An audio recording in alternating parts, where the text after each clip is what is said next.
Good evening, everyone. Thank you and welcome to the Grafton Select Board meeting for December 15, 2020 at 7 p.m.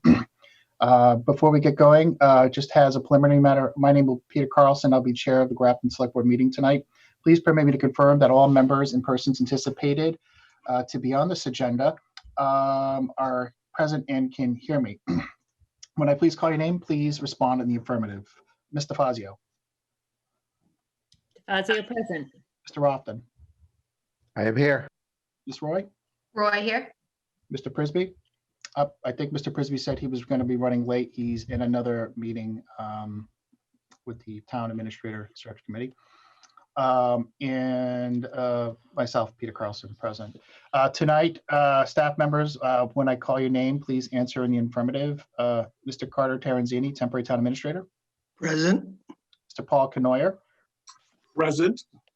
And people anticipated to be on this agenda this evening. Later on, I have Mr. Ray Mead from Emergency Management. Ray's here. And I will have later on here Town of Grafton General Counsel, Ms. Jeannie Kramer, who will be attending later.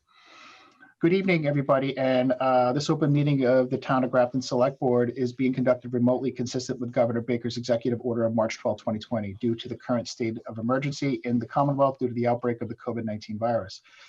In order to mitigate the transmission of the COVID-19 virus, we have been advised and directed by the Commonwealth to suspend public gatherings, and as such, the governor's order suspends the requirement of the open meeting law to have all meetings in a publicly accessible physical location. Further, all members of public bodies are allowed and encouraged to participate remotely.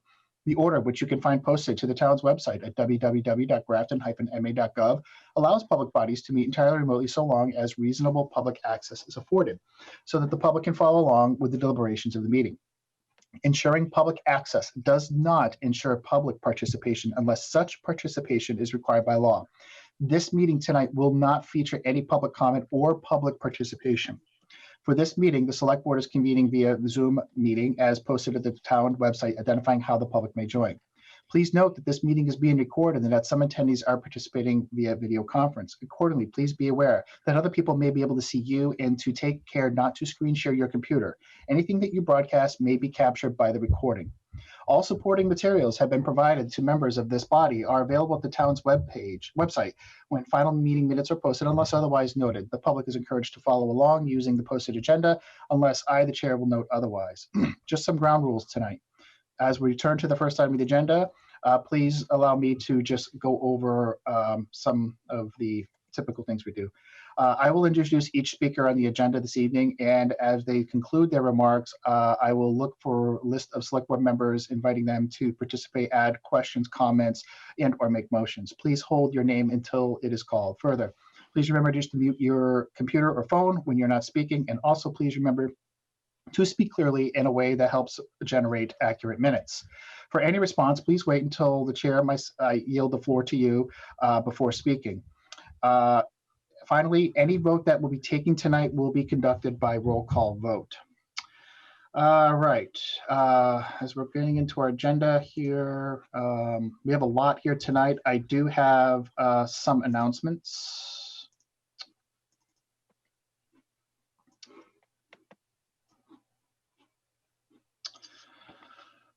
Good evening. As you all are probably aware, late last week, Grafton's COVID risk level was declared red. Given that, effective Monday, 14th, all municipal buildings, with the exception of the police walk-in dispatch and the public schools, will be closed to the general public and will remain closed until further notice. Anyone in need of municipal services should contact the Municipal Center at 508-839-5335 or via email through the town's website at www.grafton-ma.gov. Municipal staff will work with the public through the use of Zoom meetings, emails, and the Municipal Center Dropbox. We cannot stress this enough. Please wear a mask, including when you are outside. please maintain a 6-foot distance from each other and keep social distancing, and remind you to wash your hands as often as possible. That is all for the announcements I have tonight. We don't have any anticipated public comments tonight. Before we go to our first agenda item, let me just get my desktop squared away.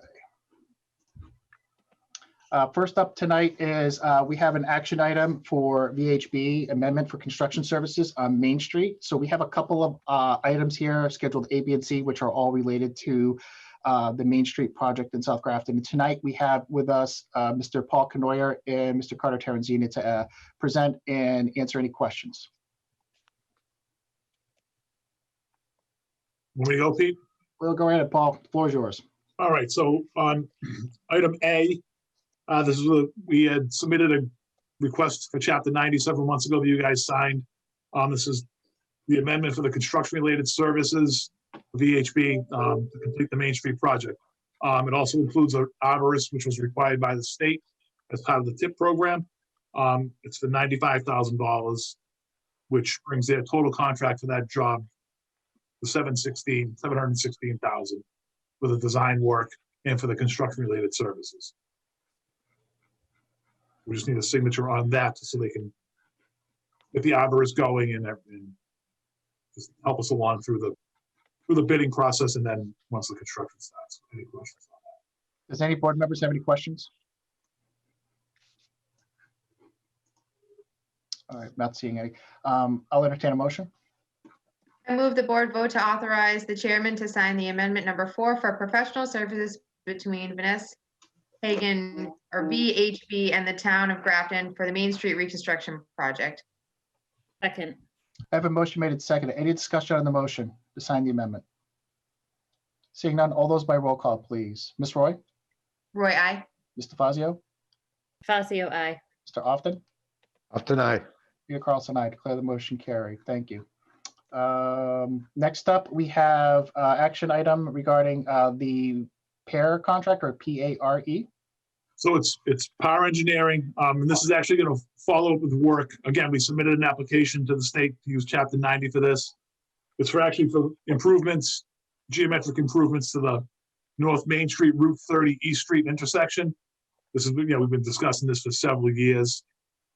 This gets that project with jumping on board with the railroad. They have a $200,000 grant to replace the signals. So hopefully by the time this is done, we can get some sidewalk improvements, get the signals between Route 30, East Street, North Main, and the Bridge Street signal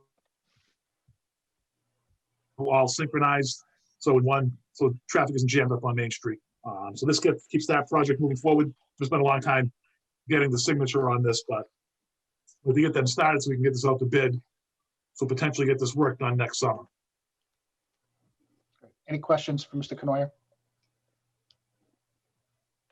All right, I'll entertain a motion. I move the board vote to authorize the chairman to sign the contract with Power Corporation for traffic signals and intersection improvements at the intersection of North Main, Waterville, and East Street in North Grafton for the amount not to exceed $52,805. Second. Motion made and seconded to authorize the contract. Any discussion on the motion? Seeing none, all those by roll call, please. Ms. Roy, Roy, I. Mr. Fazio, Fazio, aye. Mr. Often, Often aye. Peter Carlson, I declare the motion carried 4-0. Next up here, we have, actually, I'm here to sign Chapter 90 request for Main Street project easement costs. Mr. Clark? So as we discussed last week briefly, this is step 952 of 10 million to get the Main Street project going. So there's a little more than 225 easements on Main Street on 135 properties, permanent and temporary. This is the cost to acquire those easements. So it's $535,000. So this is the request that we're putting into Chapter 90, which is an authorized use of Chapter 90 money for their affirmative vote, or their authorization to use the Chapter 90 funds for those easements. Any questions for Mr. Canoyer on the Chapter 90 money? No questions, maybe just a comment. I'm very excited for this project. It's been a long time in the works. Started I don't know, a decade ago with planning, working with the state to come up with the pre-engineering work. And so it's really nice to see that the wheels are actually in motion to get this implemented. The next 3 months is gonna be really busy. We've got to get this done. We've got to get letters to every resident with the justification request.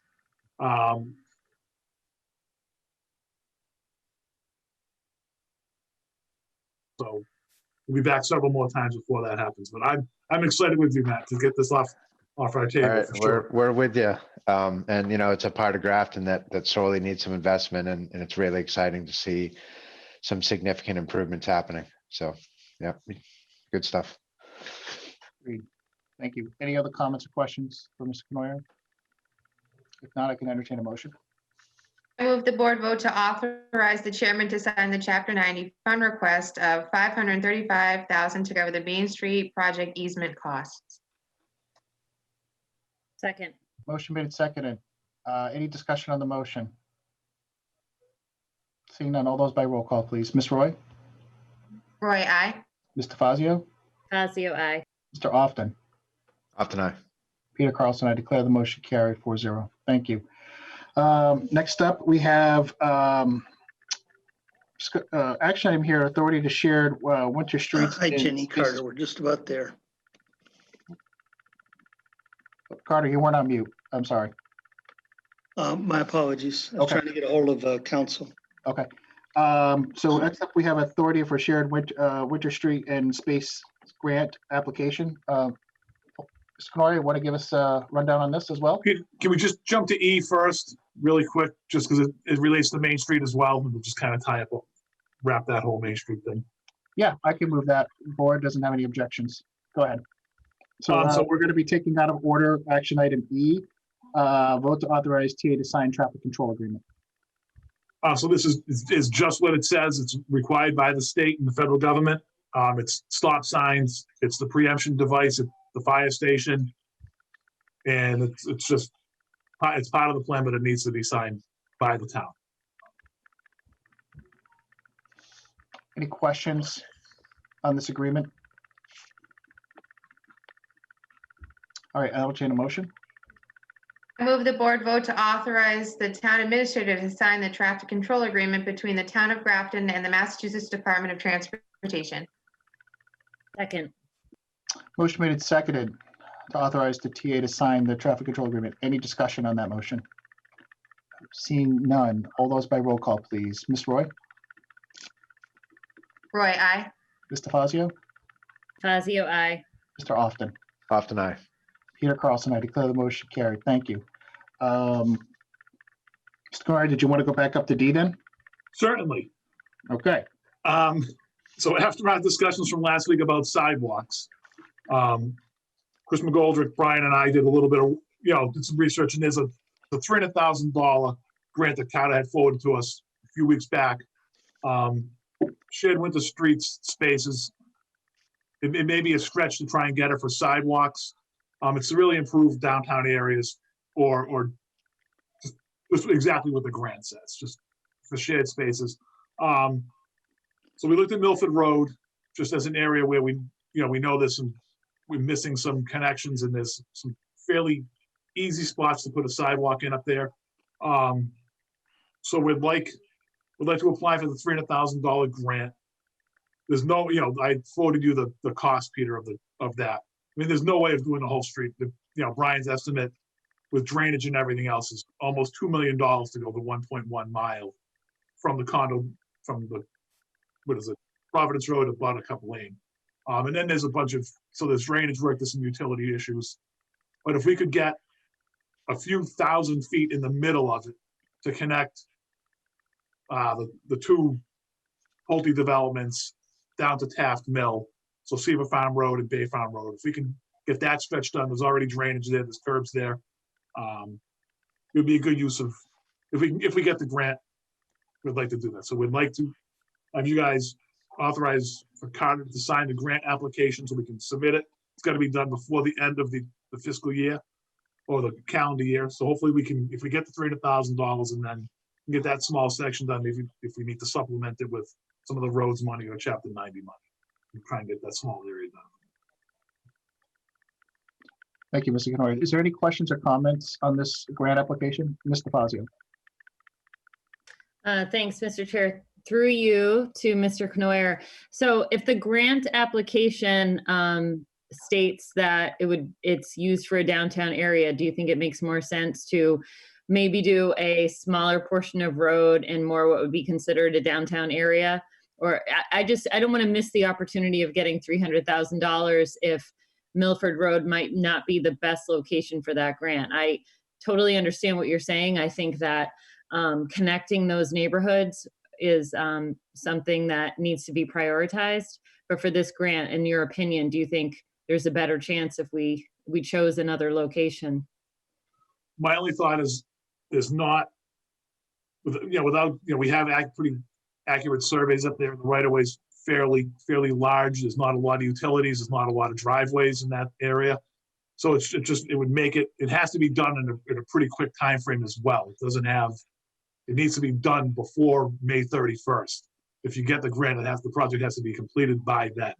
So it would be under the gun to do anything other than a real simple, quick project. If we had a downtown, I don't know, like Newton, where you could block off streets and make patios and heat lamps and all that, it would be a different story, but we don't have a typical downtown like that. So if somebody came up with a different idea, we'd certainly look at it, but we couldn't think of one offhand.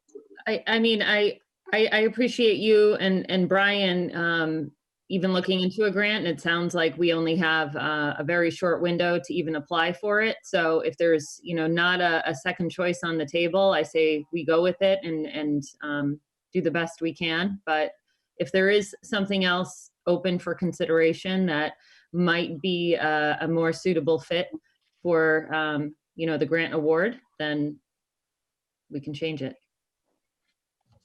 I don't have one. I'm not the sidewalk expert. That's why I look to you. So.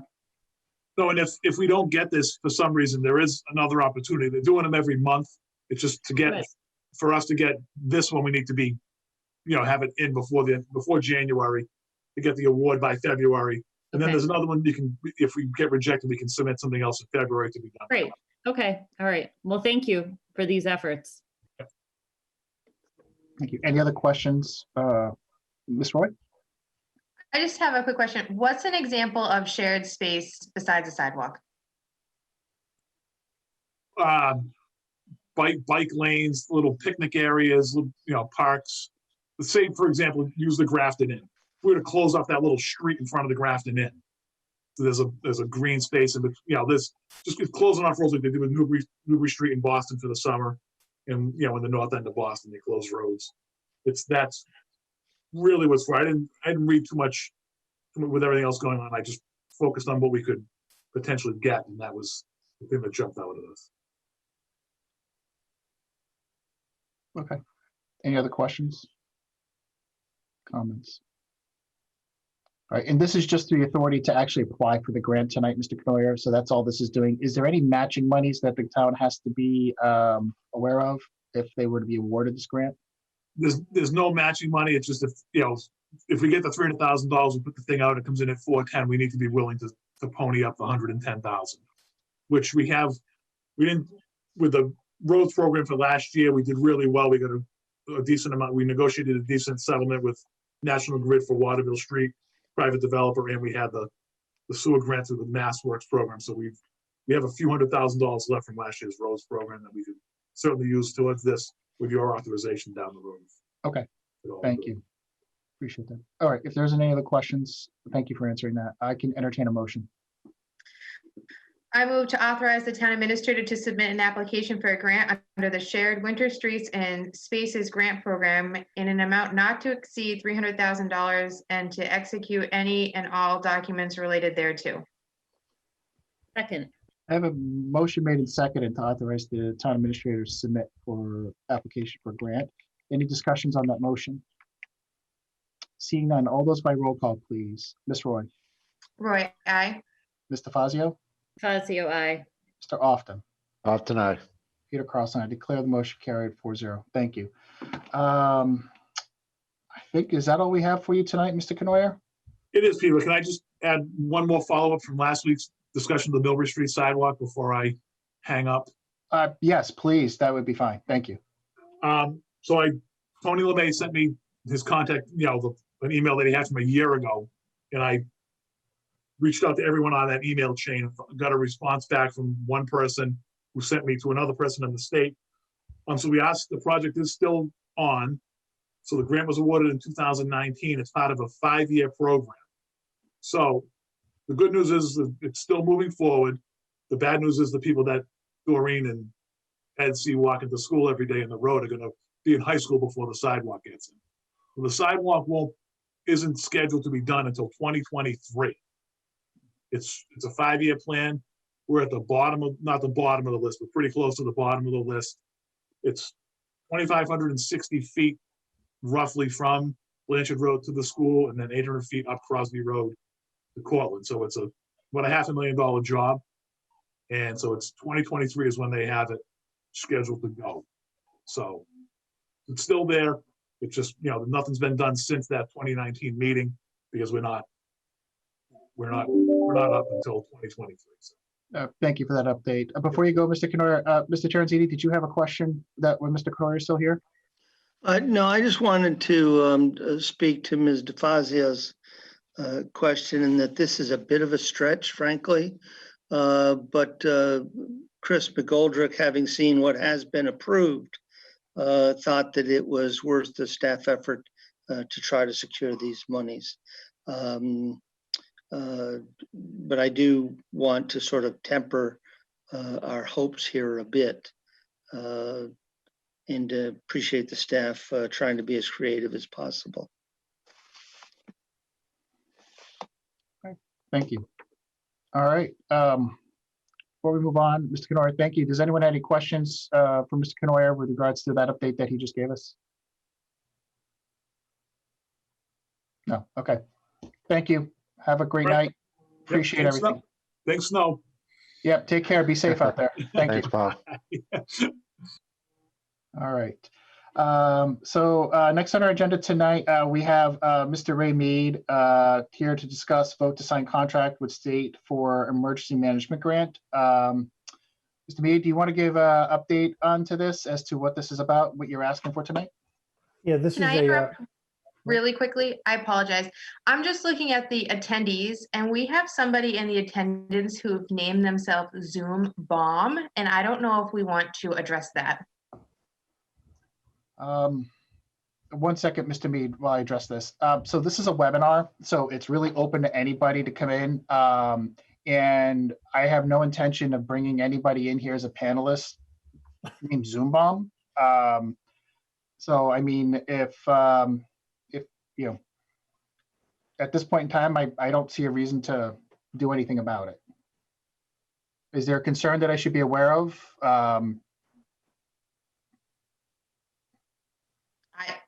I don't know. The name Zoom Bomb seemed concerning, so I just wanted to make everybody aware.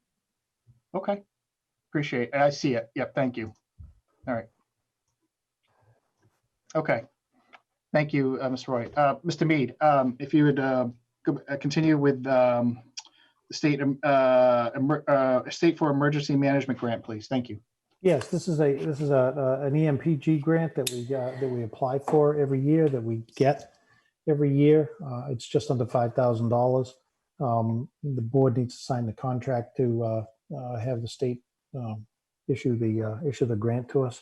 We also have another grant of $4,000 that's being obtained by the CERT team, Citizens Emergency Response Team. And over the past 8 years, I just want to say that we've been very successful in getting grants, not only these, but other federal grants, and we're just a hair under $200,000 for over an 8-year period.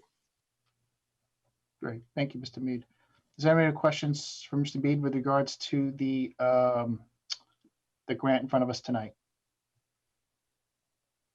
I just have one. Prior to us making the motion, the only thing I notice on here is that we may want to write in contract manager from Mr. Childs to now say Mr. Mead. Yes, that has to change. Yep. Yep. As well as the email address. So I guess Mr. Terenzini, I guess prior to us voting on this and signing this, will you make those changes before submission? Yes, we will. Thank you. Okay. All right. If there isn't any other questions with regards to signing the grant, I'll entertain a motion. I move the board vote to authorize the town administrator to sign the contract with the state for the 4600 Emergency Management Grant. Second. Motion made and seconded on signing the grant. Any discussion on that motion? All right. Seeing none, all those by roll call, please. Ms. Roy, Roy, I. Ms. DeFazio, Fazio, aye. Mr. Often, Often I. Peter Carlson, aye. Declare the motion carried. Thank you. Mr. Mead, Go, thank that's you. it. Thank you very much for coming in tonight. Appreciate it. I'm gonna, my final statement is totally opposite of Paul Canoia's, and I'm saying, think sun and 75 degrees. Indeed. Thank Good you. night. Have a good night. All right. So next up here, we brought this item back from board wishing to delay and get some additional information with regards to annual license renewals in our process. So with us tonight, obviously, Mr. Terenzini here, and we brought along our town council, Ms. Jeannie Kramer. I guess I want to open this up to Mr. Terenzini first, and then we can open this up to questions of the board, and we have resources here to answer any questions. During the retreats, we had talked at various points in time about complaints surrounding one or more establishments, particularly with respect to the entertainment licenses. I had suggested that there might be times and conditions in which the board wanted to hold a show cause hearing to determine whether or not to modify, suspend, or otherwise deal with the license that it had issued.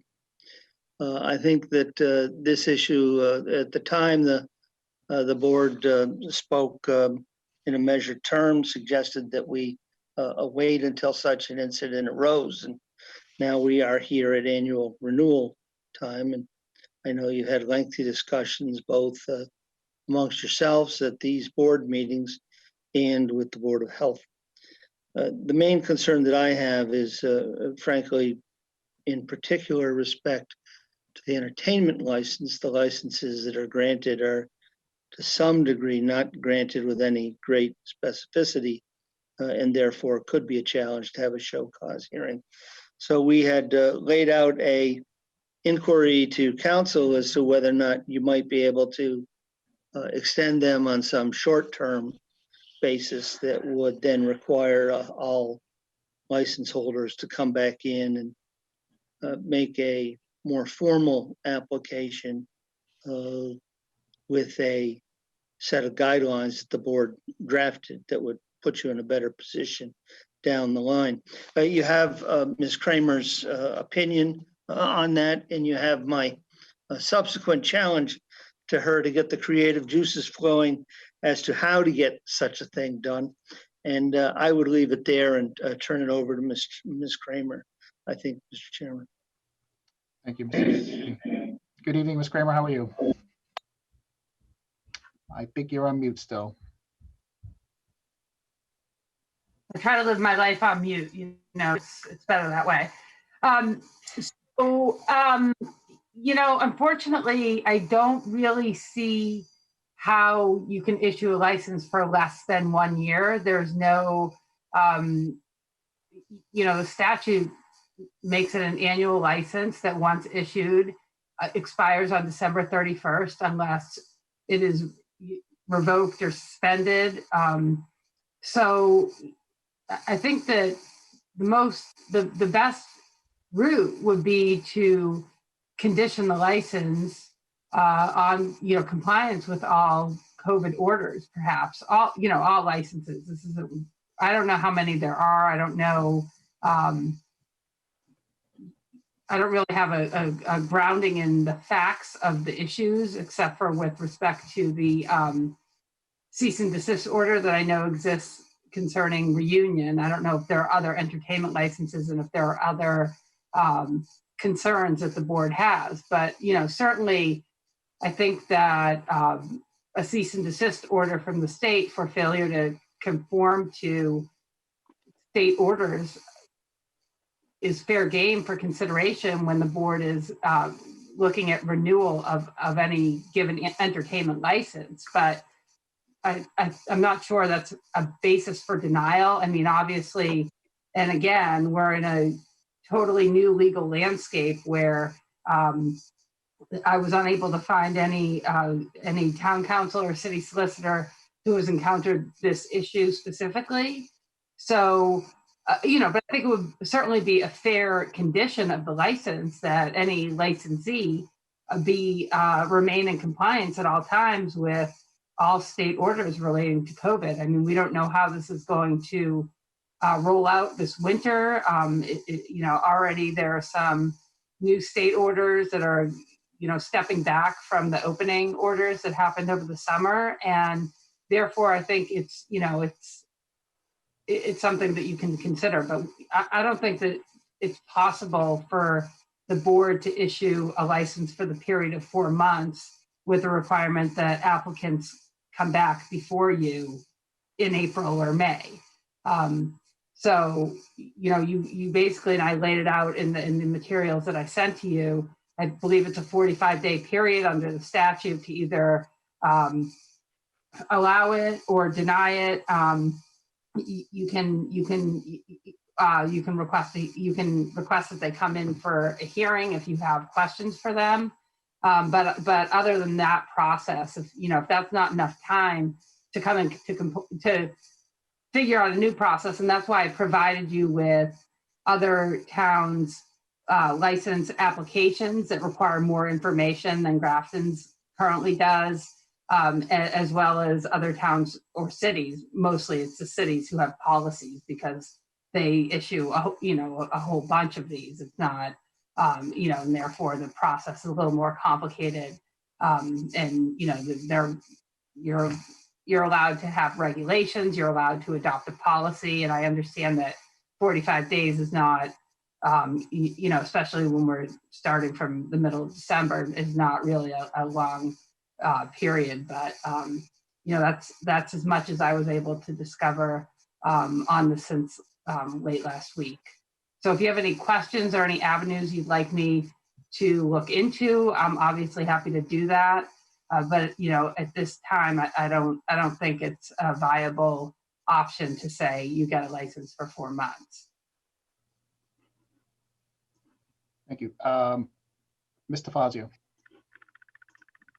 Thank you, Mr. Chair. Through you to Ms. Kramer, I have a question about have we ever historically in Grafton held back on an entertainment license? And if so, how does that business redeem the license again? Do they have to wait an entire 12 months? Or what does that process look like? I have to admit that I have never been involved in any entertainment licensing in Grafton. The only licensing issues I've ever been involved in are concerning ABCC licenses to sell alcohol or serve alcohol. So, again, I'm not aware of how many. Does anyone know how many entertainment licenses this board has issued? Right now, there's 10 we've sent out that Wow. we're talking about renewing. Okay, that's more than I would have thought. And I mean, I think that were it not for COVID, this would be a pretty unremarkable, aspect of the board's licensing authority, because back before the zombie apocalypse, you could just sing, in a room, and that was not unsafe. So, yeah, I don't have any facts about that, and I certainly am unaware of, and I've been town council since I believe 2007. I think I would have been involved in any revocation or suspension, probably. So I haven't. So I don't believe that it's happened, but I certainly can't attest to that.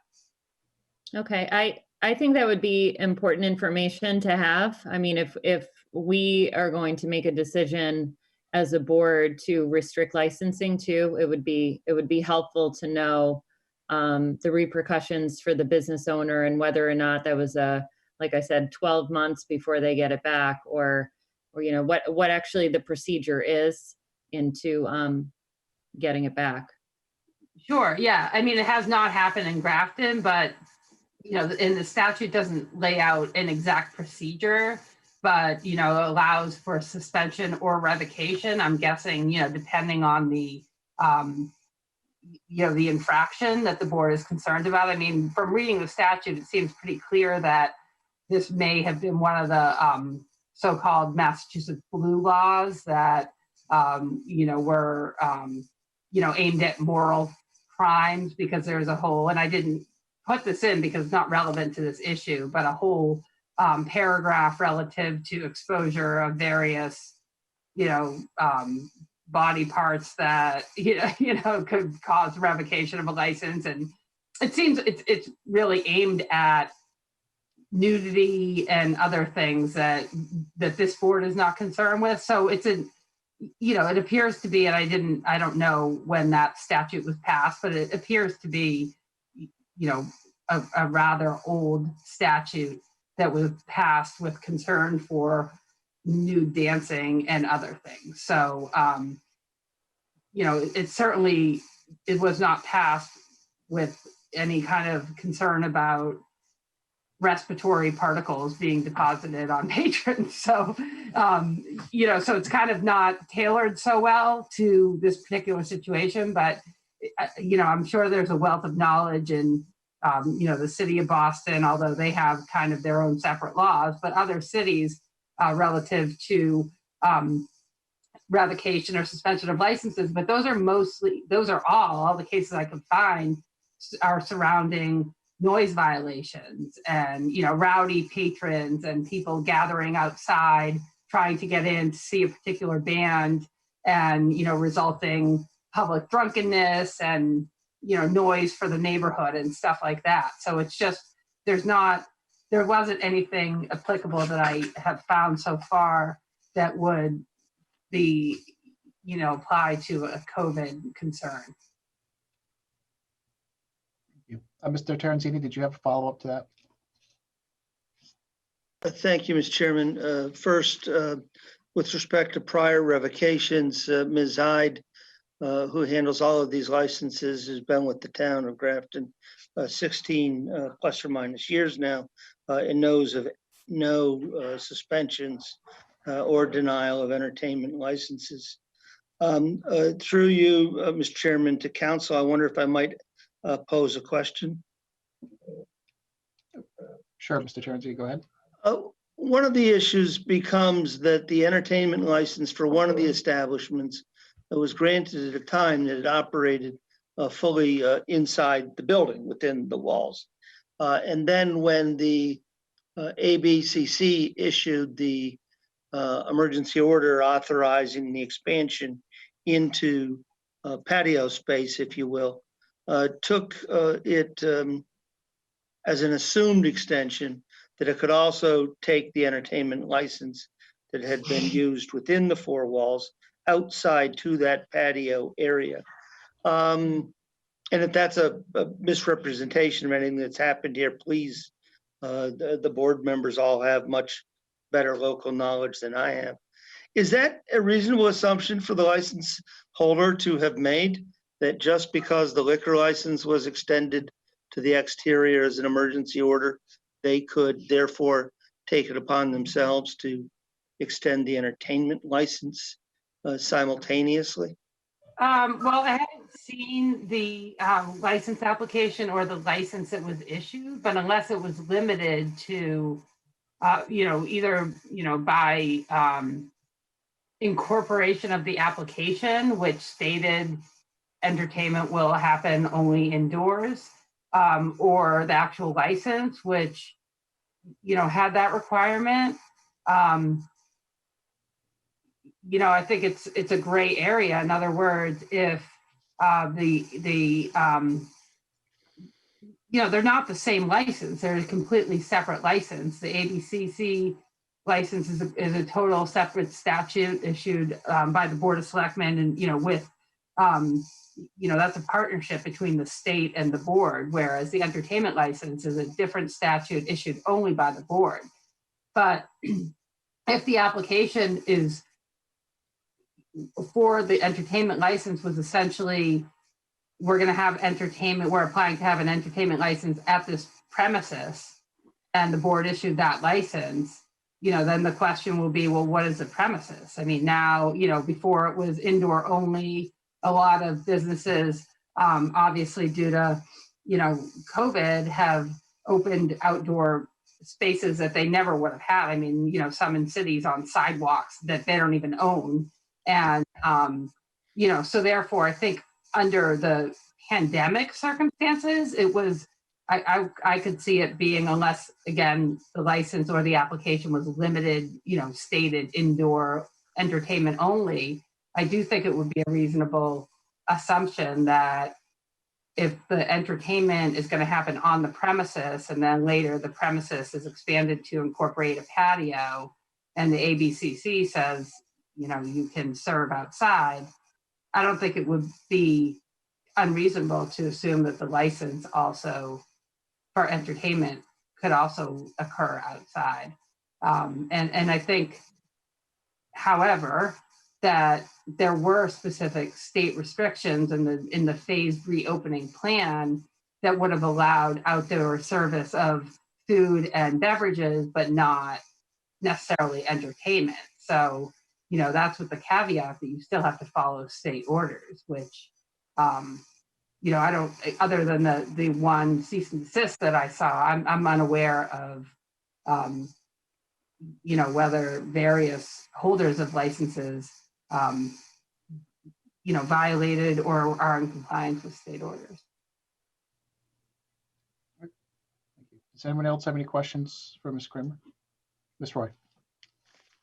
If we chose to hold back on approving one or a couple of the licenses tonight and wanted to go down the route of having a hearing with them prior to approval, does that hearing have to happen before December 31st, or does that buy us some time as well? I apologize. I did not grab the needed file on my way out of the office door today, but I believe I laid that out to you in the email in terms of once the application is filed, you have a certain period of time within which to let them know that you want to have a hearing. So I don't think the hearing would certainly have to happen. You just have to inform them of the date of the hearing. And if memory serves, the notice of the hearing has to, be at least 7 days before it, but that doesn't mean, the hearing's going to be in, January. Yeah, I have that email you sent us right in front of us. So we have 45 days from receipt of their application. So I'm unsure of when that time started. I don't know when the application came in. And then you're right, we have 7 days to notify them of the hearing. I just wasn't sure, what if the hearing ended up being in January? Now their license did not get renewed. We're in this different phase than if we just got it done before it had a chance to lapse, and you're not sure it matters as long as we just give them the 7-day notice. Yeah, I mean, do we know, Carter, when any applicant, I mean, we have to have a list of applicants and when, the 40 days would run from the date that the town received their application. So the town would have to act. So say, you have 45 days to act. So if you had the hearing on day 44, you'd have to make a decision that night. But if you had the hearing on day 2, you would have, 43 more days to make that decision. So we'd have to, track all timelines from the date of receipt of an application. Well, actually, in your email, you said we have 30 days after the hearing to make a decision. Okay. So I'm just curious about when the hearing, when that needs to happen, if it has to happen before the license lapse, or if we can have time after that, as long as it's within the 45 days. Yeah, I'm unaware that there's any requirement that you have to have it before the license lapses. Carter, do we know? We're, apologies, we're attempting to find out right now. Okay. Okay, so I think what makes sense would be for me to work with Carter to determine, when license applications were received. But I mean, it sounds like from the, receipt of the cease and desist order, there's at least one applicant, with whom you have some concerns based on violation of, state orders. And, any applicants who you're concerned about, I think you can, you can treat those applicants differently from ones for which you don't have any basis for concern. So in other words, if you were to have 10 applicants for entertainment licenses and there are 3 with over which you had some level of concern for because there was a state cease and desist order, or for then you could determine that you want to hold a hearing on January 5th or whenever, and the rest of them that if you have no concerns and the applications have all the materials required, you can vote to approve those. So I think that would be in compliance with the statute, so long as the hearing is within 45 days of the filing of the application, which I know for alcohol licenses and the entertainment license statute is silent as to when the application could be filed. But I know for alcohol licenses, you can't file it in October. There's a certain procedure by which you file in December essentially. Or November, perhaps. Thank you. Mr. Hoffman. Thank you, Mr. Chair. So I'm very much interested in putting conditions on our renewals, which would be conditioned on the establishments complying with state and local guidelines with regards to COVID-19. That makes a lot of sense to me. I'm wondering if, in order to be able to allow this board to support those state and local agencies, is it possible for us to also put some language in to say if the business isn't in compliance, that the license holder is subject to review in a public hearing, and that the license is subject to be revoked pending the outcome of that public hearing? To respond, I mean, that is the law. So I don't think that it needs to, you need to do more than refer to the statute. I don't think it's usually useful to try to interpret a statute within a licensing decision, because Okay. then if, there's a, lawsuit and the judge determines that you have the wrong interpretation of the statute, then that causes more problems than it solves. But I think it should go without saying that they need to be in compliance with the statute and state orders. I mean, that's just, that's just common sense. I don't think that, anyone could argue that emergency orders issued by the governor or the state legislature can be, ignored because you're holding an entertainment license. I mean, yeah, that's. Okay. All right. Thanks. Mr. Fazio. Thanks. I just, I have a question too on how do we know if, or how do we determine whether or not those businesses are now compliant? So if, meaning if they've followed regulations, or if they received a violation, for example, they've paid a fine, let's say a few months ago, what's the best approach for us to determine now they're compliant? So is it like you had a violation, you weren't compliant, so now a few months later, we're not going to give you a license? And maybe this is just a discussion for the board of, how are we going to determine this, and how are we going to determine this moving forward? There's some cases where there are no formal violations. So there's a question of how to support this this compliance. If I may just respond briefly by stating that, the issue here is that, and I probably should have started by saying this, is that, the enforcement agency for the COVID orders is the Board of Health and the Department of Public Health, not your board. But obviously, if there is, and again, I don't know other than that one cease and desist order. I don't have any information about the facts, if that was the only order, if it was then complied with, if there was further, so I don't know. So I'm talking in a hypothetical situation here, but, if you had, just like with, a license to sell alcohol, a licensee who was a serial violator of the law, that would, I think that's fair game for this board to say, is this something that we want to do? And again, the statute was written to, protect the the morals of the people instead of to protect them from an infectious disease. So, it's really a mismatch between, what the legislature was thinking when it passed this law and what this board's concerns are now. So, not being the enforcement authority, I would, I think that you have to tread rather lightly, and with, as I stated in the written materials I sent you, the assumption is if the applicant checks all the boxes, you issue the license. But I think that it's totally fair to have, when you have a situation where you're dealing with an infectious disease that, causes, illness up to and including death, to, have any applicant who, has been found in violation of emergency state orders come in to reassure the board that they're taking those things seriously and that, those violations are not going to persist. I mean, applicants like all of us have been operating in a whole new landscape, and, maybe, violations happen, for innocent reasons or whatever. But I mean, I think it's fair for you to seek reassurances, just like with,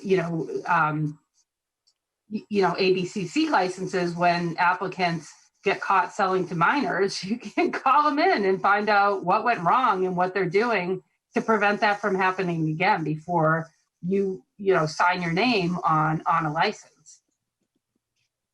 Ms. Roy and then Mr. Often.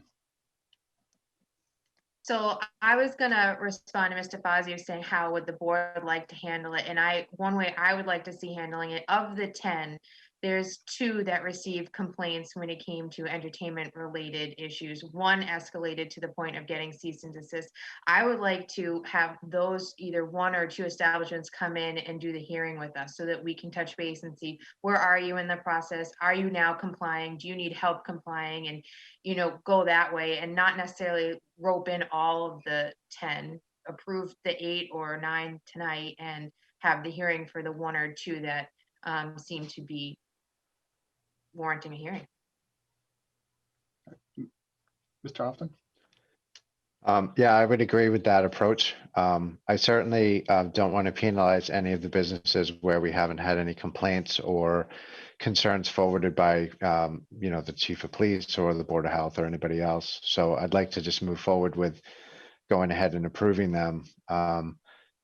We've got a couple of businesses in particular that were called out that have entertainment licenses. That would be, the Grafton Inn as well as Reunion. What I read in the packet was that there was a single complaint with Grafton Inn, and that they had a discussion with them, and they are now in compliance. What I also read in the packet is that Reunion is not in compliance, and they had a much longer list of issues that were expressed. So I would like to talk to that business. I think that makes a lot of sense. I don't share the same concern in terms of public health with the Grafton Inn, based on the information that I saw. The other thing is, and I guess this is for Reunion. We got forwarded a bunch of emails from the Board of Health. One of those emails makes mention that the town has given them verbal and written warnings along with the cease and desist. To my knowledge, the cease and desist is still in effect. And I also read on Facebook from one of the owners of Reunion that he's not aware of the fact that there's any violations that occurred. And so the fact that there isn't any kind of recognition that there's a problem on behalf of the business really concerns me a lot. So I do want to have them come in and have that discussion. And you know, we've gotten a lot of perspective from the Board of Health. We've gotten a perspective from the police chief, I think, in some of the meetings. What I haven't heard is Reunion's side of the story and what they've been doing, what their understanding of the situation is. And I think, you know, that's an important perspective for us to have. But me personally, I don't feel comfortable moving forward with just granting a license tonight based on those concerns that I have. Mr. Fazio. So thank you, Mr. Chair. I too would be in favor of having a hearing, and I think it's very important that we listen to both parties that have violations and get their side of the story. You know, it's the procedural task here is that you know, we're hearing there's no violation, there is violation, and when I'm reading through the material, there's no written violation from the Board of Health or from the Health Alliance. And so I'm wondering too what the procedure is. And as far as the cease and desist, it looked like that was you know, a warning of having a band play together, and that was also taken care of because it was a family, and so they had to decide, you know, and this is something that comes up new in a pandemic, can a band stand together or not stand together?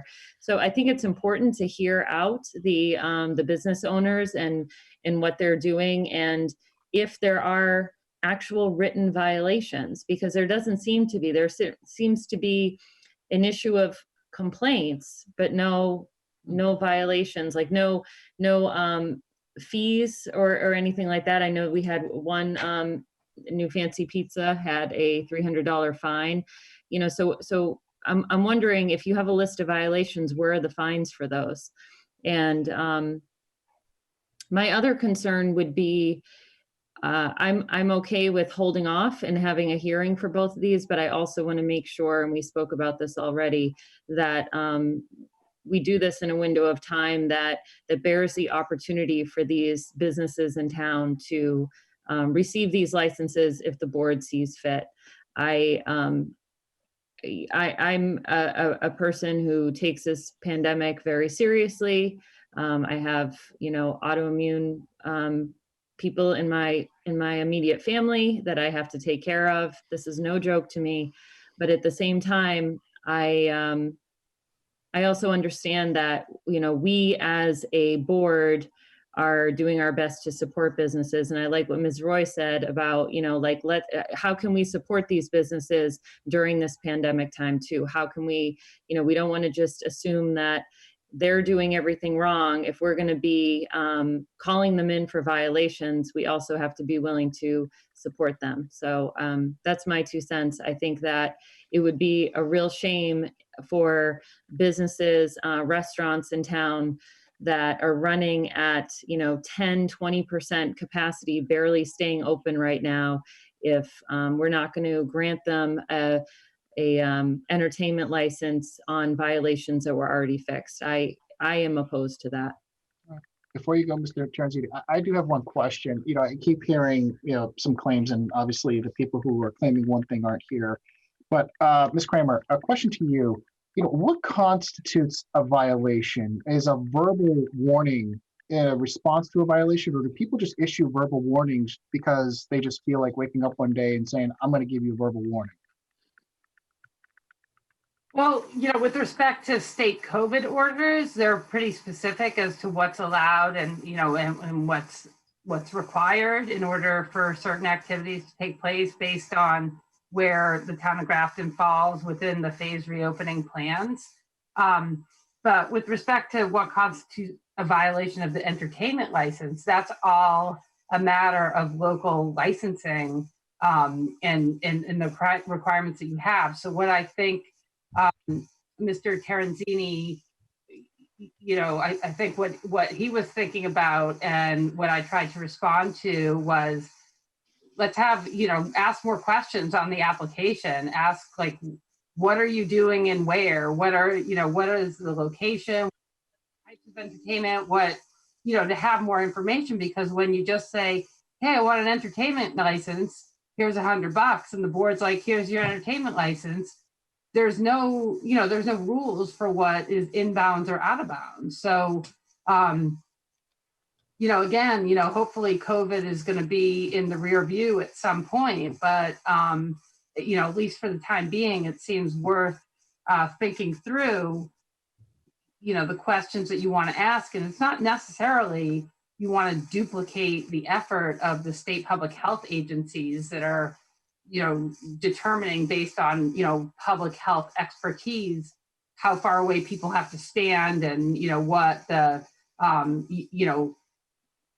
having, what do you call it, plexiglass or other things. I mean, you don't want to get into the business of making those determinations because that's not within your wheelhouse. But I think what you do want to know is that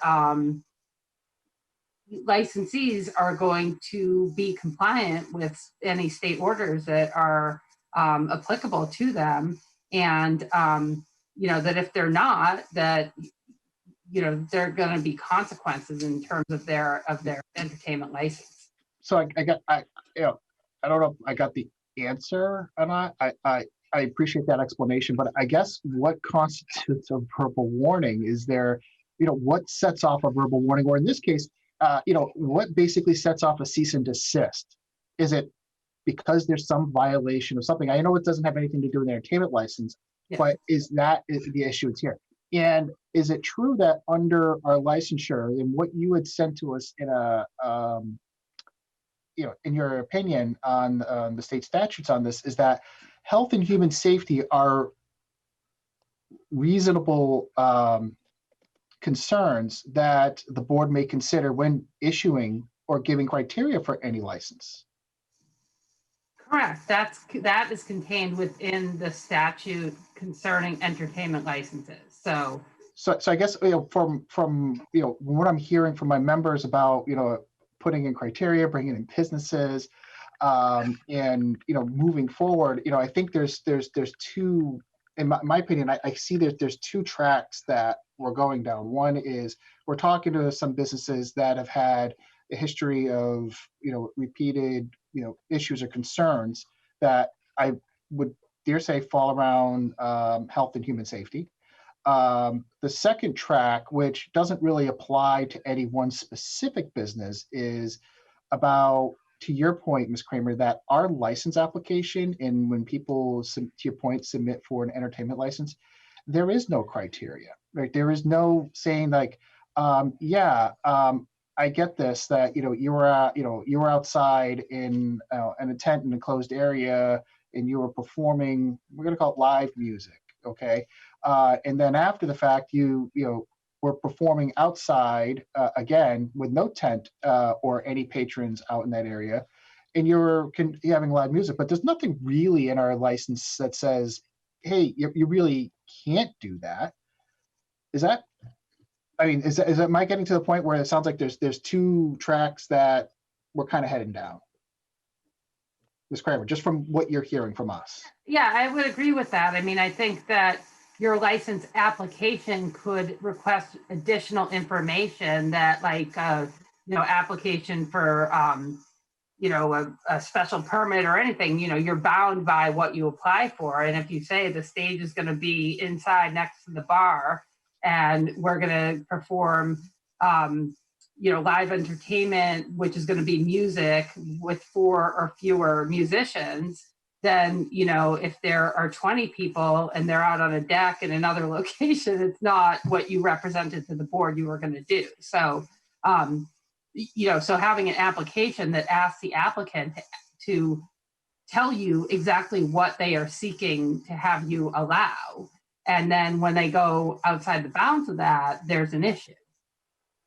Right, or there's an exception to if they wanted to grant a request for a temporary, like, hey, we want to do this for the weekend, it's Correct. anniversary. Yep. We want to go for a special permit and put a, hey, we did this during COVID, we put a tent out there, it was really Right. successful. And Right, I or a think to that point, fundraiser. it would encourage business, right? But Right. it would encourage conditions around how to do that. And quite frankly, I'm thinking post-COVID, okay? Like, how do we set up criteria and define to say to businesses, if they wish to do this, hey, here's the avenue to do it. And if you do it, here are the conditions in which, you can perform in that, we call it outside of whatever you were normally licensed to do, right? To your point, most of the entertainment licenses or music licenses that I've seen, and I've only seen one since I've been on the board, has been, we're going to keep it to the same level of the TV and the ambient music inside of the, but that was the summary of what they are conditioned. But nowhere on the license does it say that they were going to adhere, anyone would adhere to that.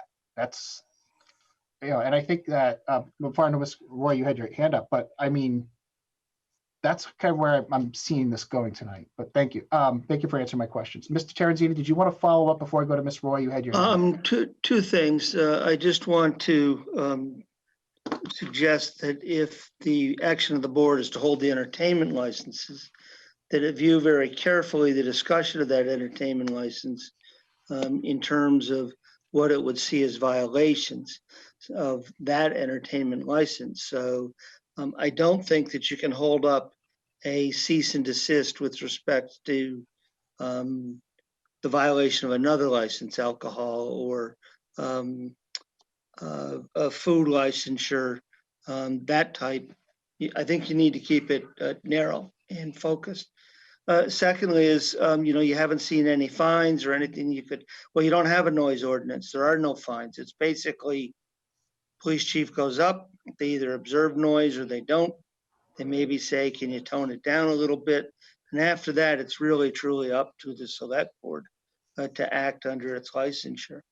And finally, I want to say, that the statute speaks not just to health and safety issues, but it specifically provides that you can condition the license or take action against the license to prevent unreasonable increases in the area noise level.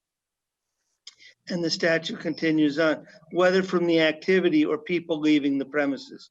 So moving entertainment from indoors to outdoors, I think would have a reasonable expectation that it would change the area noise level and give you some authority to take some control there. So I just ask you to keep that in mind. There is the additional section of the statute, which quite frankly may be more on point than a health and safety view of the entertainment license.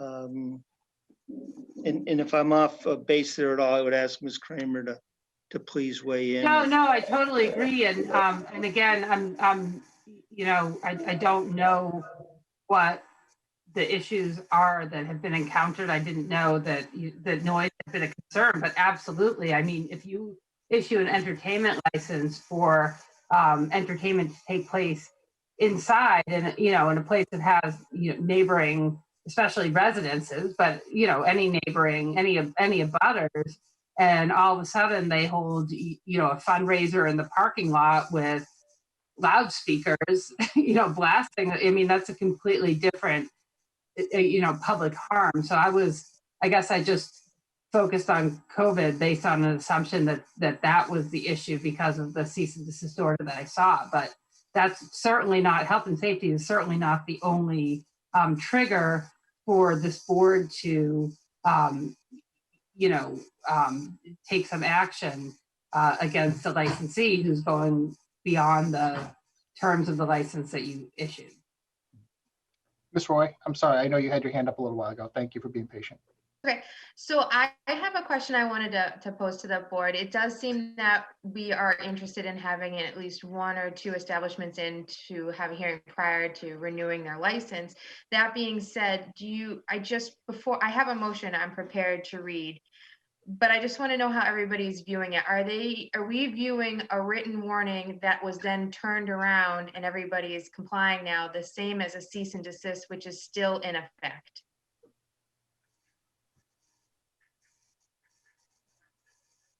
Can you repeat that last part again, Ms. Roy? So we had two establishments, right? The Grafton Inn and Reunion were both issued written warnings with certified mailings saying, you know, we're having issues with your entertainment license and whatever that warning said. Grafton Inn turned it around, no more complaints. It did not escalate to a cease and desist. Reunion did not. It escalated to a cease and desist from the Department of Labor standards. That cease and desist is still in effect until it's rescinded by the Department of Labor standards or the governor executes orders are rescinded. So we know the governor's orders have not been rescinded. We were not provided any other documentation to say that the cease and desist was rescinded, which tells me it's still in effect and they're still not complying with it. So that's got me concerned. Is it the same level of concern as Grafton Inn where they were issued a written warning, they complied and they're no longer having issues? Do we want to have a hearing for both before I read my motion? All right, Ms. DeFazio and then Mr. Often. Thanks. Yeah, so couple things. I think that to answer your question, Ms. Roy, I would like to see both parties come in if the board chooses to do a hearing. As far as the cease and desist, I think it was handled, but you're right. There's no paperwork to say to us either way that it has been closed out, which leads me to the question that Ms. Kramer said a few minutes ago, that we are not the enforcement authority. So what would be helpful for this board is that I'd like to know in more detail what the procedures are.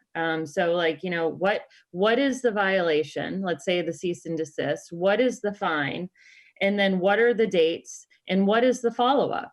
If we don't have that information, it's just a list of, let's take the noise ordinance.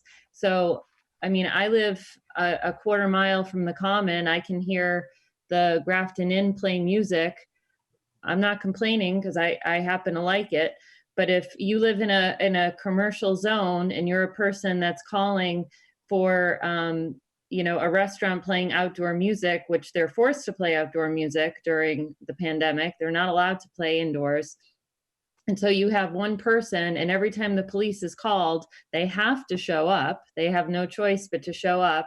And that's listed as a violation. Well, nothing happens because they're not breaking the law.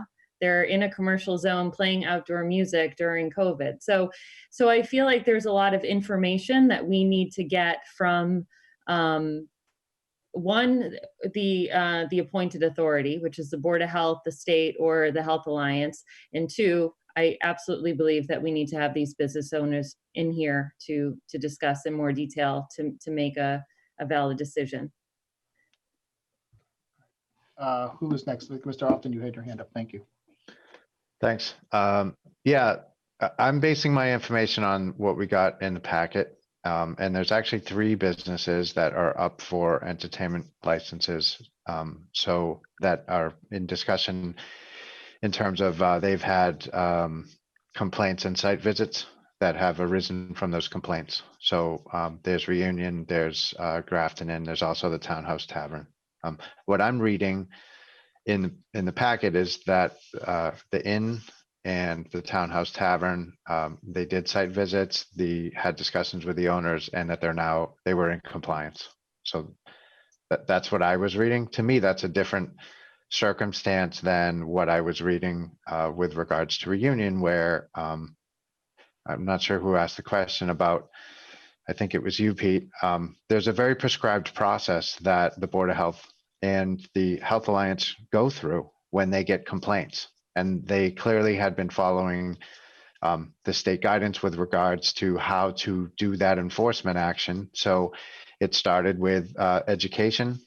And I think in all cases, anytime there's a complaint, the first thing that they do is go out and just have a conversation. they have a conversation with the owner, and they see, what the owner's understanding is. They try to do that education and whatnot. Clearly, that's happened several times. There were several site visits that happened clearly, and then they go to written warnings.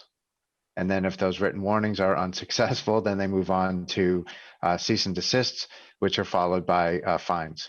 So there's a very prescribed process, and it seems to me that all the documentation that I saw with regards to reunion was all followed in terms of that whole process. My concern is, though, that we have emails which show that there were verbal discussions, there was written warnings from the town, there was verbal discussions from the state. All of this was back in September, and we actually got the cease and desist from the state with regards to reunion in November. So this is something that has been ongoing. There's been, and this has nothing to do with noise ordinances. I completely agree with what Mr. Terenzini is saying. Let's keep this. I think it would help the board to focus just on the entertainment license renewals. And I don't have any concerns with any of the other licenses that we're in discussion with tonight. So I think it would help us to just narrow down on that. So for me, based on all the information that I have, I don't share the same concern with the other businesses that I do with Reunion. It looks to me like the other businesses, they did site visits, they had discussions, and they were shown to be in compliance. So I don't have concerns with businesses that recognize, the authorities, have discussions with them and then go back into compliance. I view that as a very different circumstance than Reunion. Okay. Before we get into what are we doing next year, Mr. Fazio, please. Thanks, Mr. Chairman. Just one more quick comment. So, Mr. Often, or Mr. Chair, through you to Mr. Often, I agree with everything you're saying. I read, the packet too. I guess what surprises me is, all this is email discussion, and, this is a big deal to take an entertainment license away, especially during our current climate. So, last week at our Board of Health meeting, the Health Alliance said there are no violations in Grafton. They said there are no violations in Grafton. And so I'm looking at emails, but I'm not looking at violations. Where is the actual violation? They went for a site visit, checked in. There's no written violation. There's no warning. There's no fine. There's no follow-up.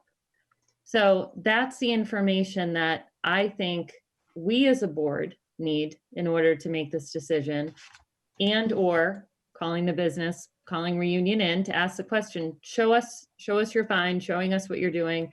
But again, this is why I lean back on the enforcement authority. I want to know from the Board of Health, why did you tell us last week that there are no violations in Grafton? Or were there violations in Grafton and everything has been taken care of? I just feel like that's sending some false information. So I think that before you go, Ms. Roy, Mr. Terenzini, I think what we're hearing is, are there current violations open today? And I think the answer to that question was very clearly stated. Has there been violations?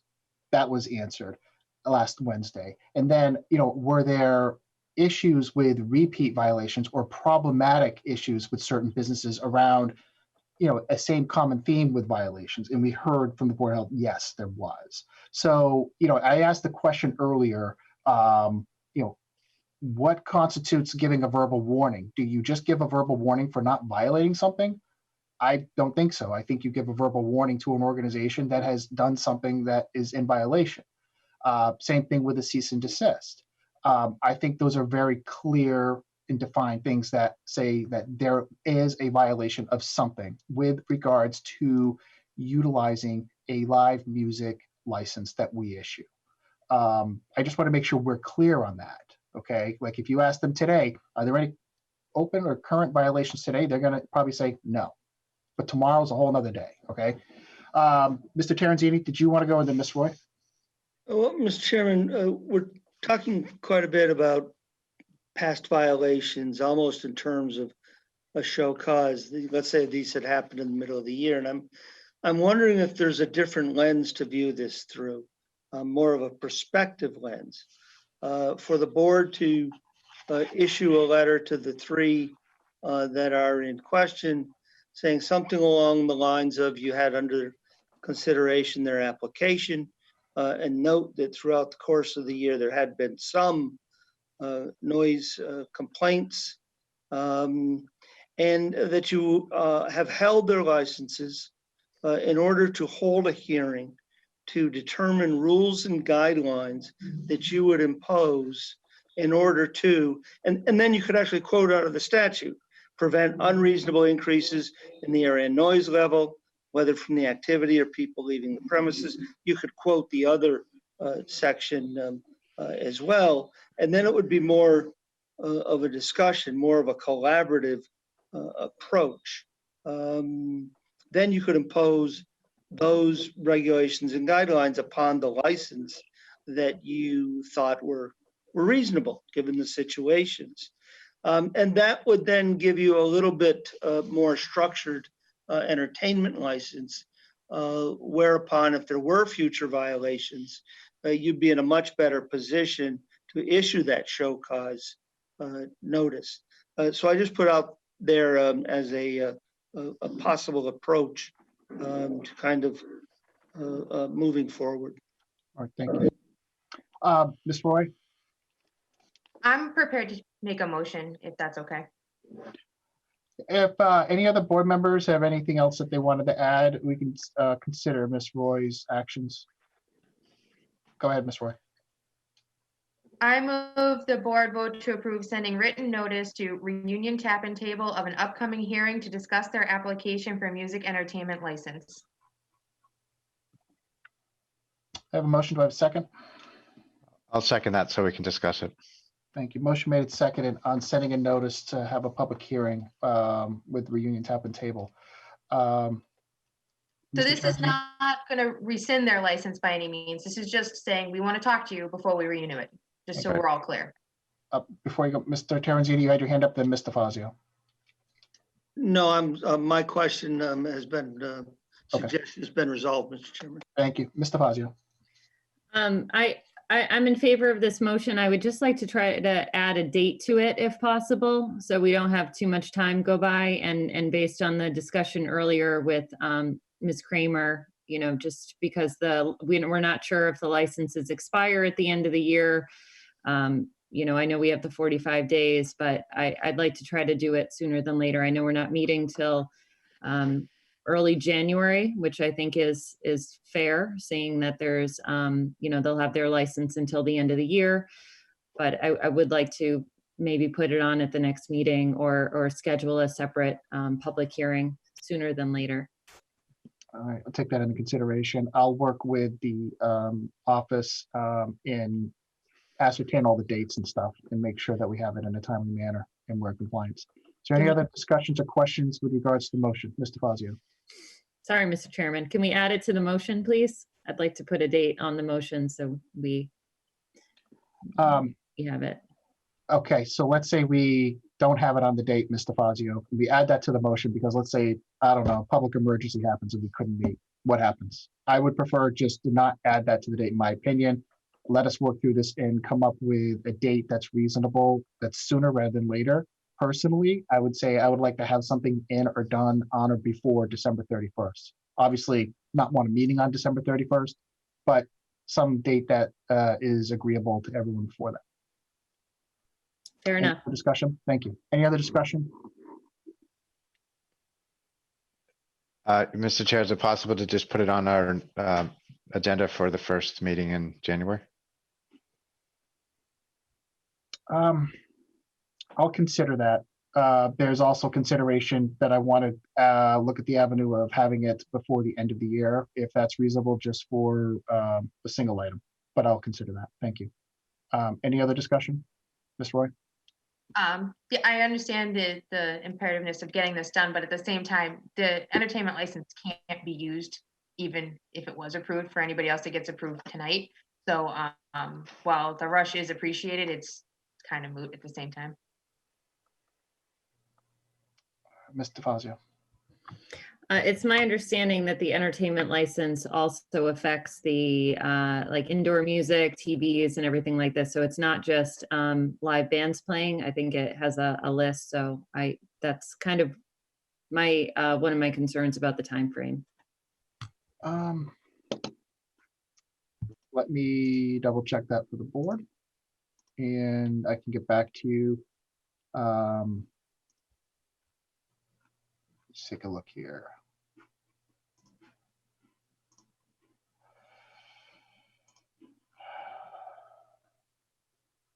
Actually, it's just music, Mr. Fazio. I'm looking at the license that was issued on around January 15th of 2019.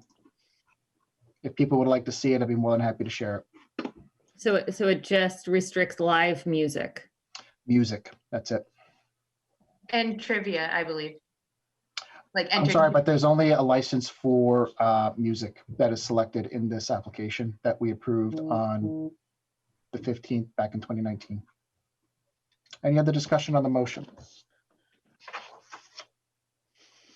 All right, seeing none, all those by roll call, please. Ms. Roy? Roy, I. Mr. Fazio? Fazio, aye. Mr. Often? Often I. Peter Carlson, aye. Declare the motion carried. Okay, we will set up and schedule a public hearing with Reunion Tap and Table. All right, any other, I know we talked about a couple things. Is there anything else that any of the board members have?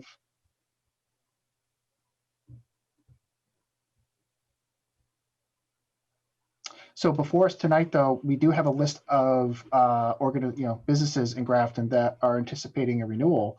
Do I have a motion tonight to either approve these? We do have some that are expiring on December 31st. I move Actually, the board vote to approve the 2021 music entertainment license for the following establishments: American Legion Post Number 92, Cancun's Mexican Restaurant, CRI Inc., Rick's Hilltop, JJ's Tavern, Polish National Home Association, the Old Post Office Pub Inc., Townhouse Taverns, Wong's Yichang Corp., and the Grafton Inn. Second. I have a motion made and second. Any discussion on the motion of approving the music licenses for the following? Music and holder pool table licenses for the following businesses. Sorry, the pool table license is in a later motion, Mr. Chair. Just the music? Okay, thank you. Any discussion on the motion? Seeing none, all those by roll call, please. Ms. Roy? Roy, I. Mr. Fazio? DeFazio, aye. Mr. Fazio, I apologize. Did you have your hand up as a question for the motion? I'm so sorry before I called roll call. I'm sorry, thank you. Mr. Often? Often I. Peter Carlson, I declare the motion carried for the approval. There is a number of other licenses here tonight. Does the board wish to approve? Mr. Chair, I do, if you don't mind me reading the motions. I don't know how everybody else feels. Go ahead.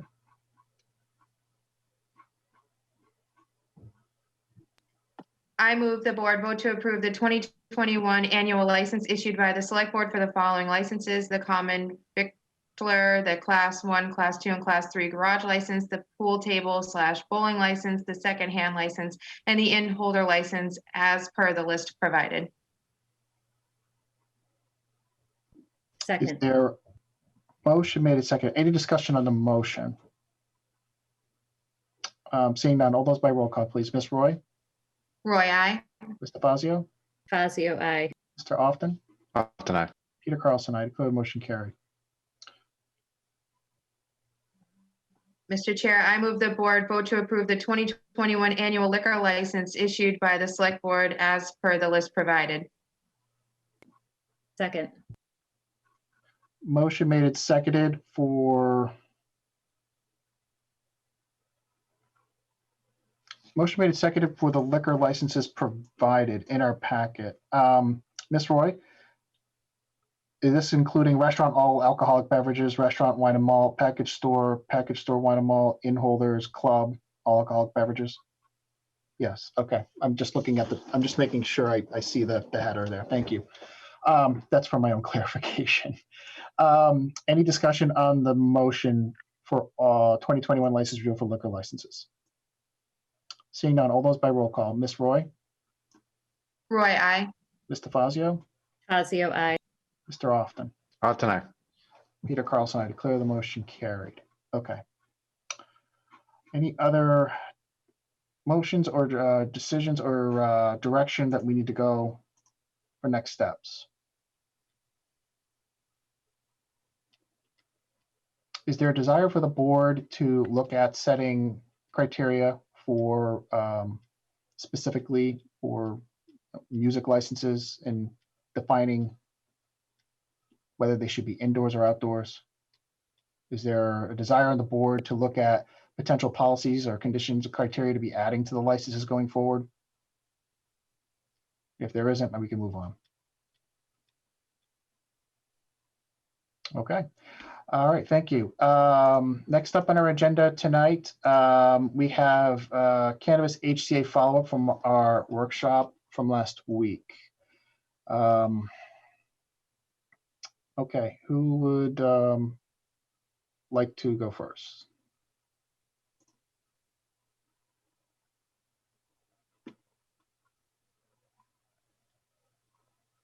Ms. Roy. Ms. Kramer, were you able to reach out to CCC General Counsel to find out more about the final walkthrough process?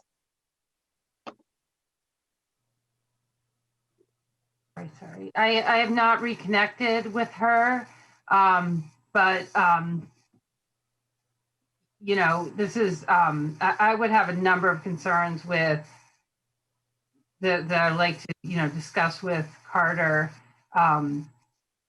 with the board waiting until that moment to, you know, assert its local limit based on my prior conversation with the general counsel, who already had concerns about waiting until the second weigh-in by the town.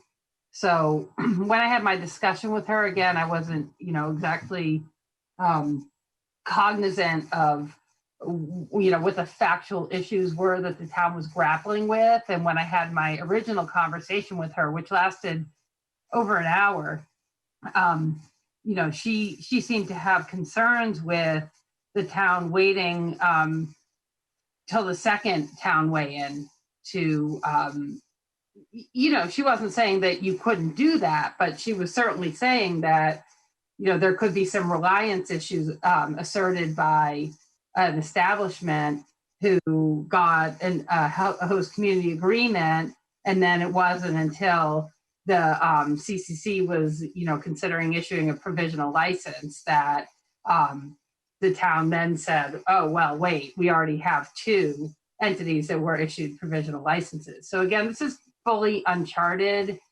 legal area. And I know that there are municipalities, the only ones I'm aware of are cities, which are larger, that have local limitations, who, you know, as we discussed last time, the city of Salem, who vet it at the front end instead of the back end. And those are the ones I'm aware of. So I'm aware of no municipality who waits till the very last minute to say, hey, I know we gave you a host community agreement, and I know we told the CCC that you're in compliance with all local laws, but now that you're literally about to, you know, unlock your doors, we're saying we already have two, so sorry. So I think we need to carefully evaluate reliance issues, you know, knowing that this hasn't happened before. And with respect to the opinion, the unsigned, you know, opinion that I'm not even sure who authored it. I'm not familiar with that attorney, and as I told the town administrator, I have no reason to question his expertise in this area. But you know, that was, if it was a legal opinion, it wasn't written as legal opinions are customarily written with reference to the general laws, statutes, regulations, cases. I mean, it basically cited, the only thing it cited was guidance to municipalities that doesn't even have page numbers, and and it referred to page number. I'm just at sea as to what, if it was written by an attorney, what that attorney was saying. So, if there's a, apparently there was, time constraints prevented it from being, issued in a more formal manner. So I'd be interested in seeing a later iteration of that. But I didn't feel I had enough to work with to render an opinion, on this issue at this time. So I just have a quick follow-up question to that. You're saying that you would have concerns with the town issuing it later in the game saying, oh, sorry that now we're at 2 and you can't open, but that would not be the case. The town issued it from the very beginning that this is a race to the finish. We actually had a meeting back in May 2019 where all 4 entities were in the same room at the same meeting, fully aware of this race to the finish. So it really would not be a surprise to any of these current 4 HCA holders that, sorry, 2 people beat you.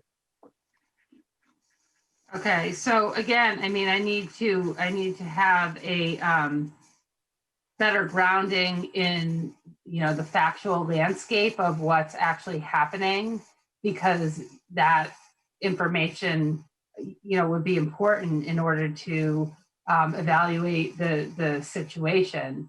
But I can tell you that, notwithstanding, announcement at a meeting that you're in a race to the finish, that's not the beginning and end of whether or not they could have a reliance issue, because by the time they get to the end of the process, any entity would have invested, I would imagine. I would like to speak to the building inspector about that unsigned, unattributed memo or Word document that I got today.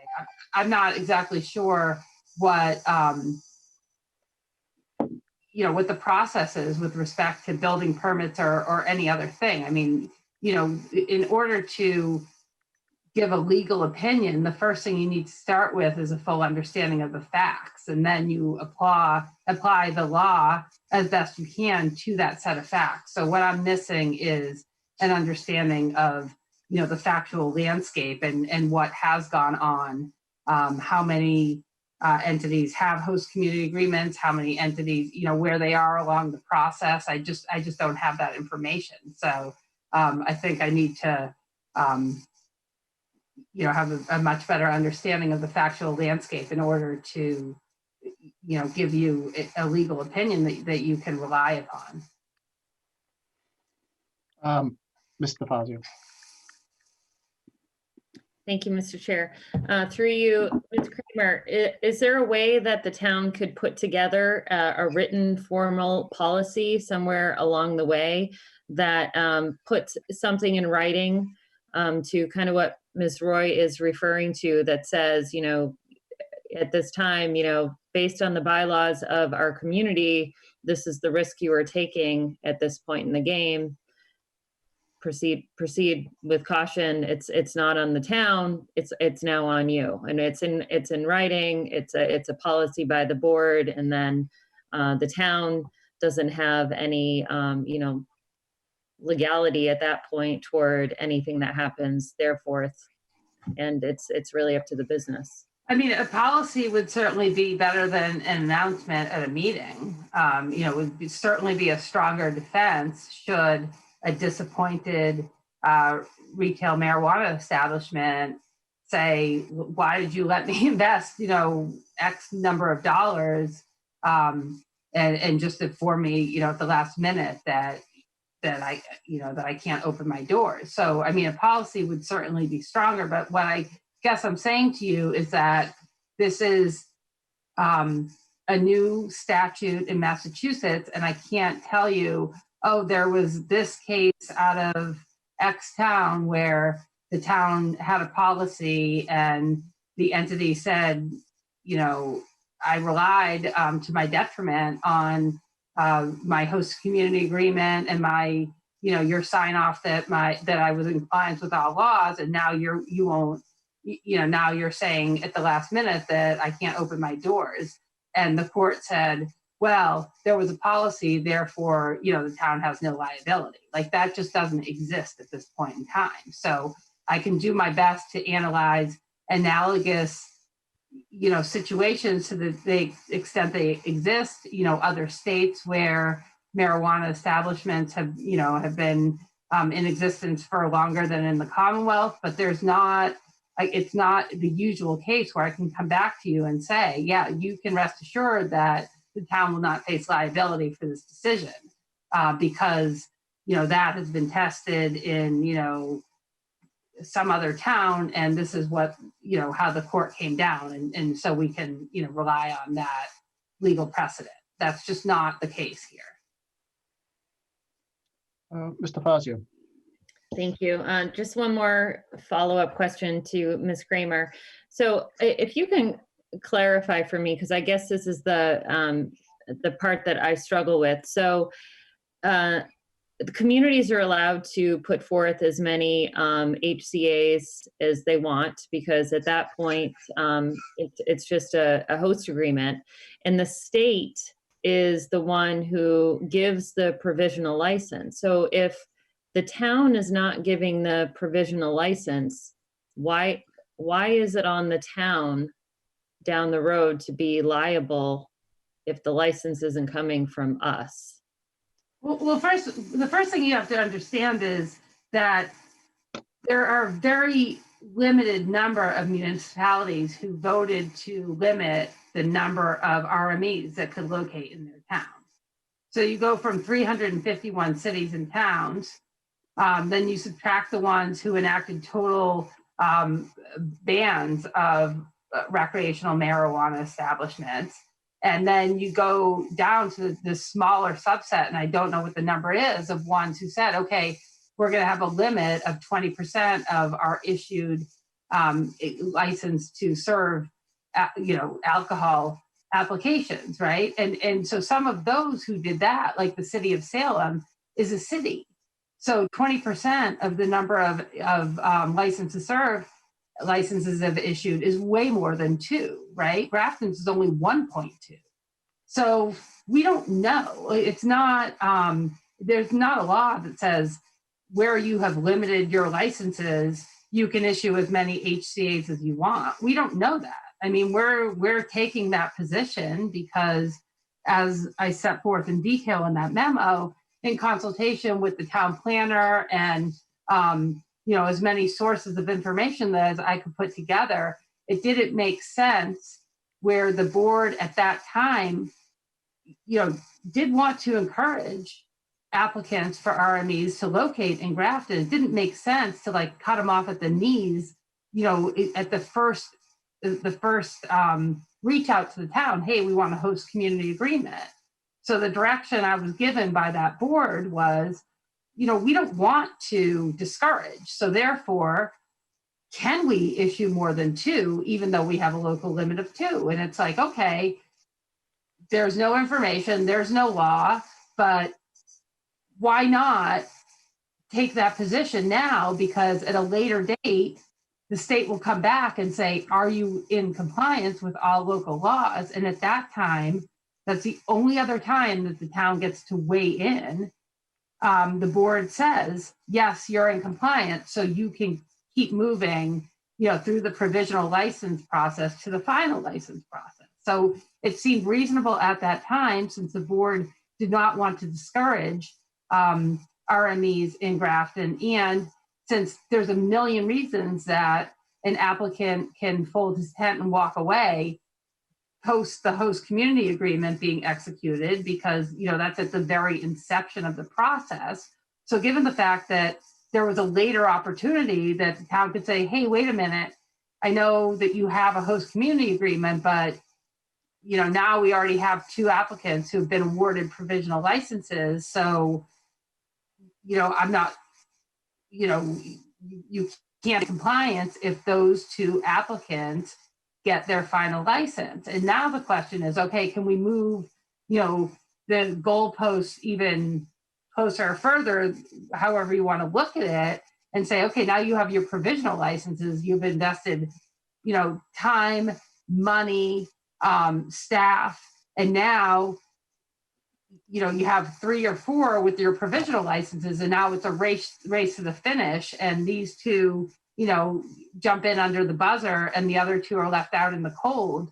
Can those that left out in the cold say, hey, you gave me a host community agreement, you told the Cannabis Control Commission I'm in compliance with all local bylaws, and now you're saying that you're gonna assert your local limit? And and as I stated, the local limit is a bylaw. It's something that any entity, will have been assumed to discover in their due diligence period.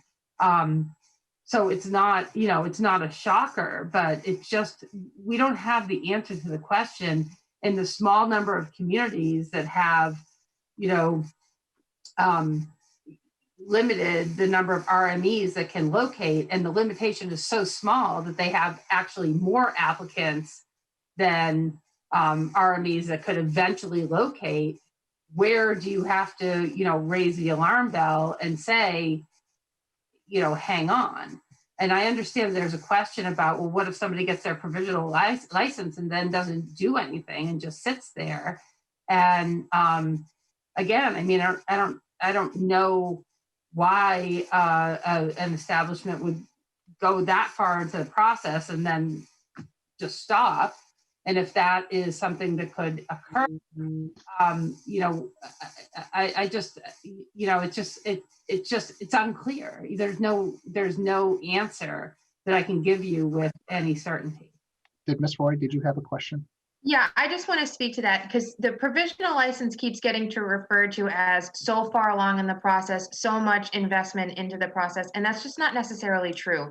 It takes very little risk and very little investment to get a provisional license. So that's still, to me, pretty early on in the process, and all of the rationale you gave for giving out multiple HCAs applies to the provisional license as well. I don't know why we would want to cut off any of these potential RMEs so early on in the process when they still have a lot more to go, like going through special permits or whatever else have you, including getting the capital to invest in building the structures. So I think I really don't see how issuing more provisional licenses, which again are earlier on in the process, puts the town at any risk. Because opening up a business is risky. That's on the business owner. That's not on the town.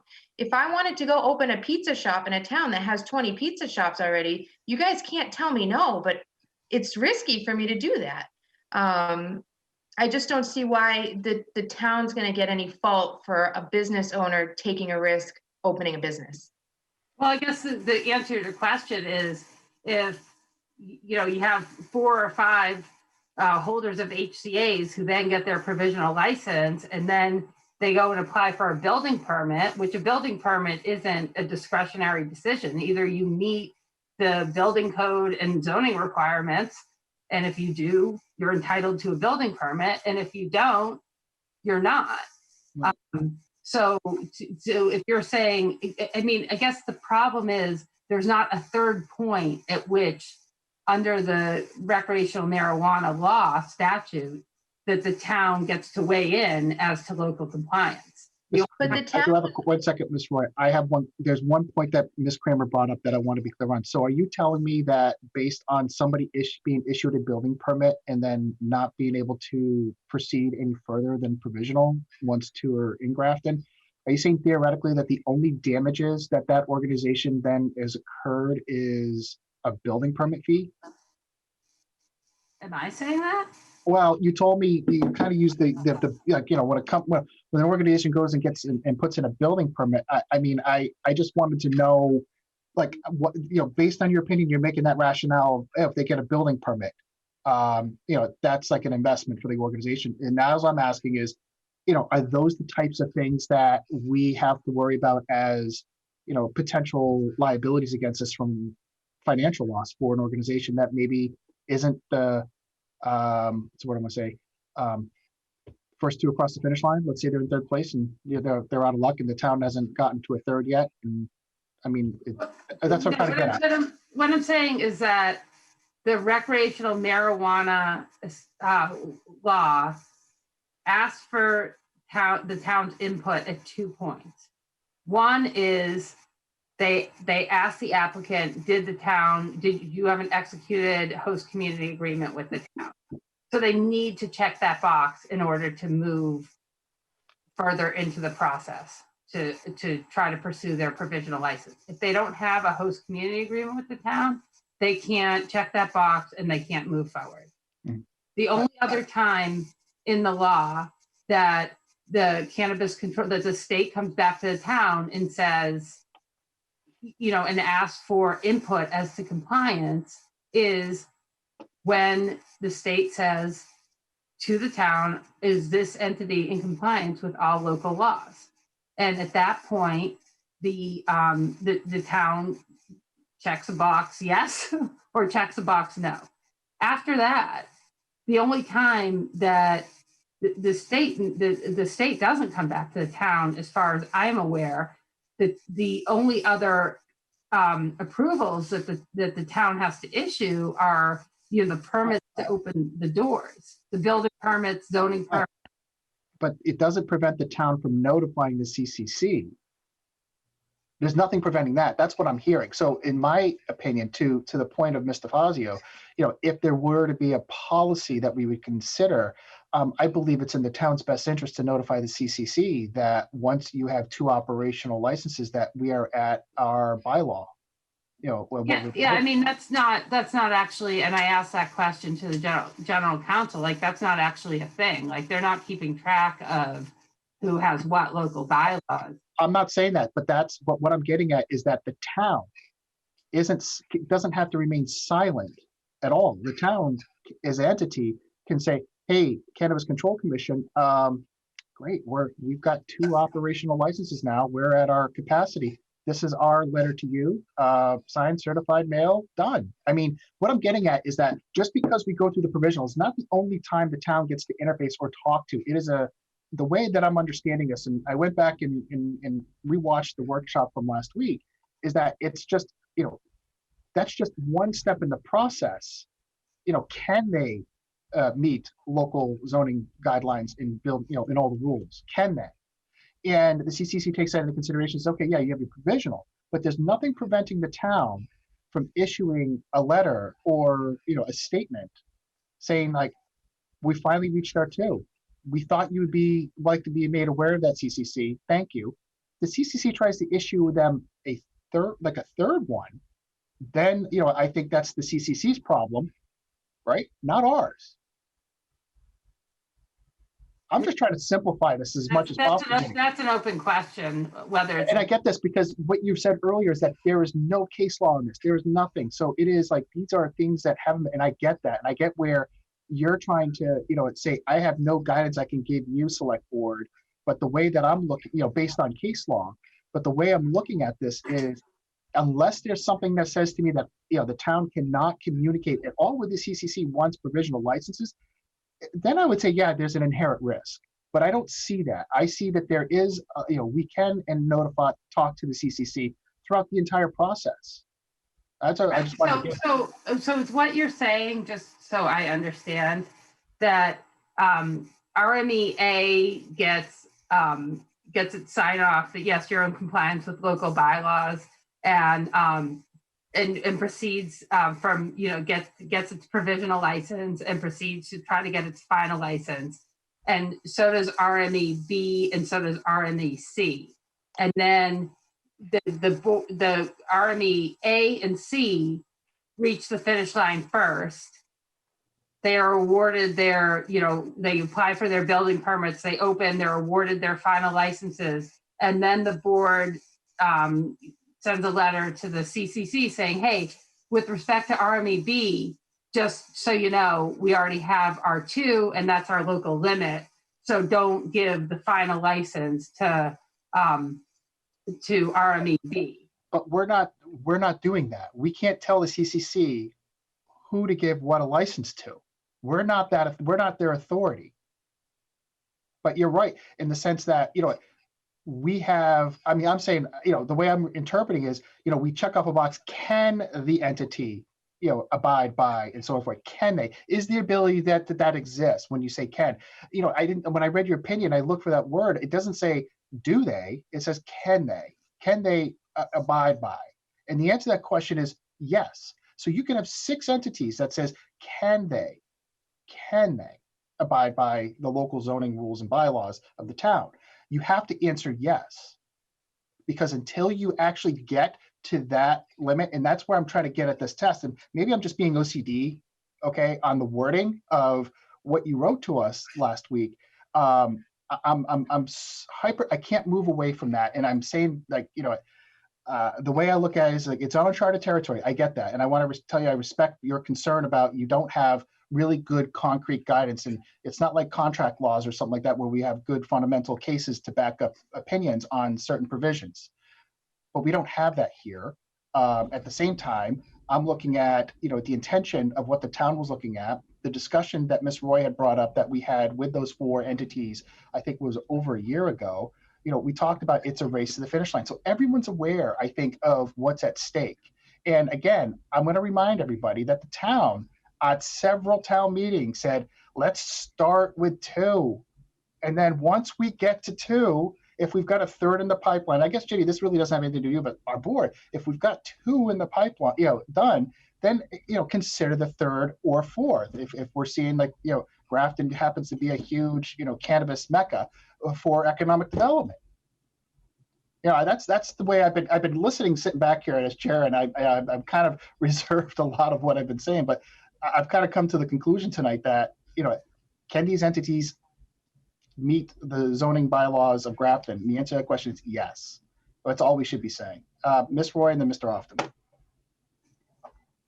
I absolutely agree with Mr. Carlson is saying, is that nothing is preventing the town from going back to the CCC at later points in the process to say, hey, our bylaw has now been fulfilled. We have 2 RMEs open. They are no longer in compliance, because at the time the municipal response form is sent, they are in compliance. We have nothing open.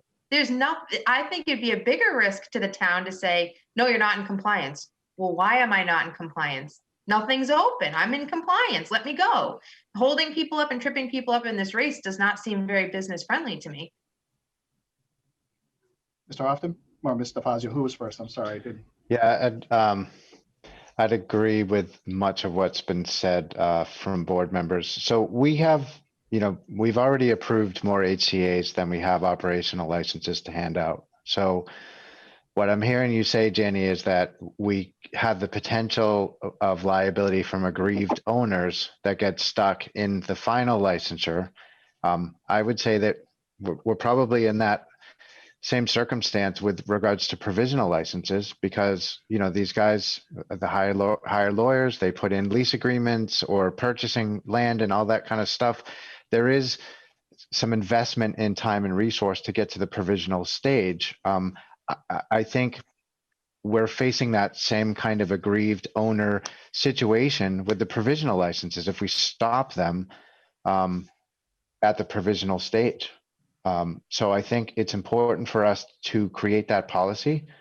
So I would like to advocate that we actually create a policy, and we can take that offline. But I think that's important for us to clarify what our position is on this and make sure that it's communicated out to the business owners.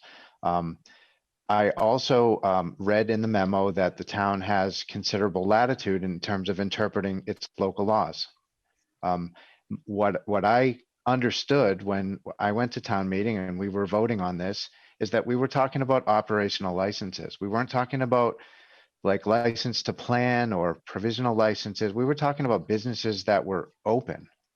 To piggyback on what Mr. Carlson said, there's nothing that says we can't call up the CCC and tell them, look, we have 2 operational businesses, just so you know, and their own guidance, the guidance from the CCC in terms of final licensure, it says a final license may be issued by the commission once the applicant has passed all the necessary inspections to receive a final license, including a demonstration that all necessary local permits and licenses have been granted. So I think, to me, it's pretty straightforward. That it's really incumbent upon the CCC and the business to come up with that compliance with local bylaws. It's not up to Grafton. We've already created our bylaw. We can interpret it and create a policy based on that. And we can communicate our position to the CCC anytime we want. And I don't see to me, it just seems like we're creating this artificial hurdle for businesses to proceed ahead. So I don't know. I guess that's where I'm at. Mr. DeFazio, did you have your hand up? Yeah, I mean, I'll be brief. It was already sort of mentioned, but I kind of take issue, and this is where I was going before with the HCA's, and then the provisional license is from the state. So when the town comes in and is asked about compliance issues,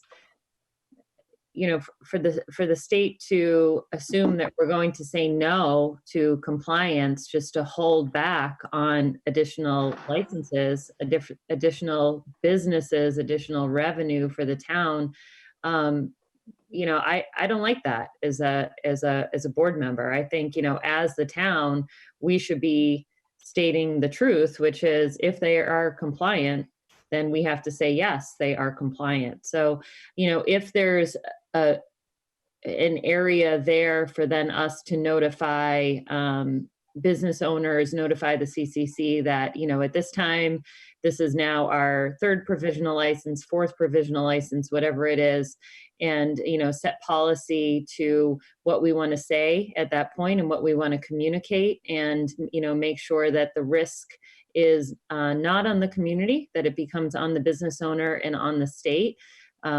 I would be in favor of that, but I like I said, I take issue with us saying no toward compliance if the business is compliant.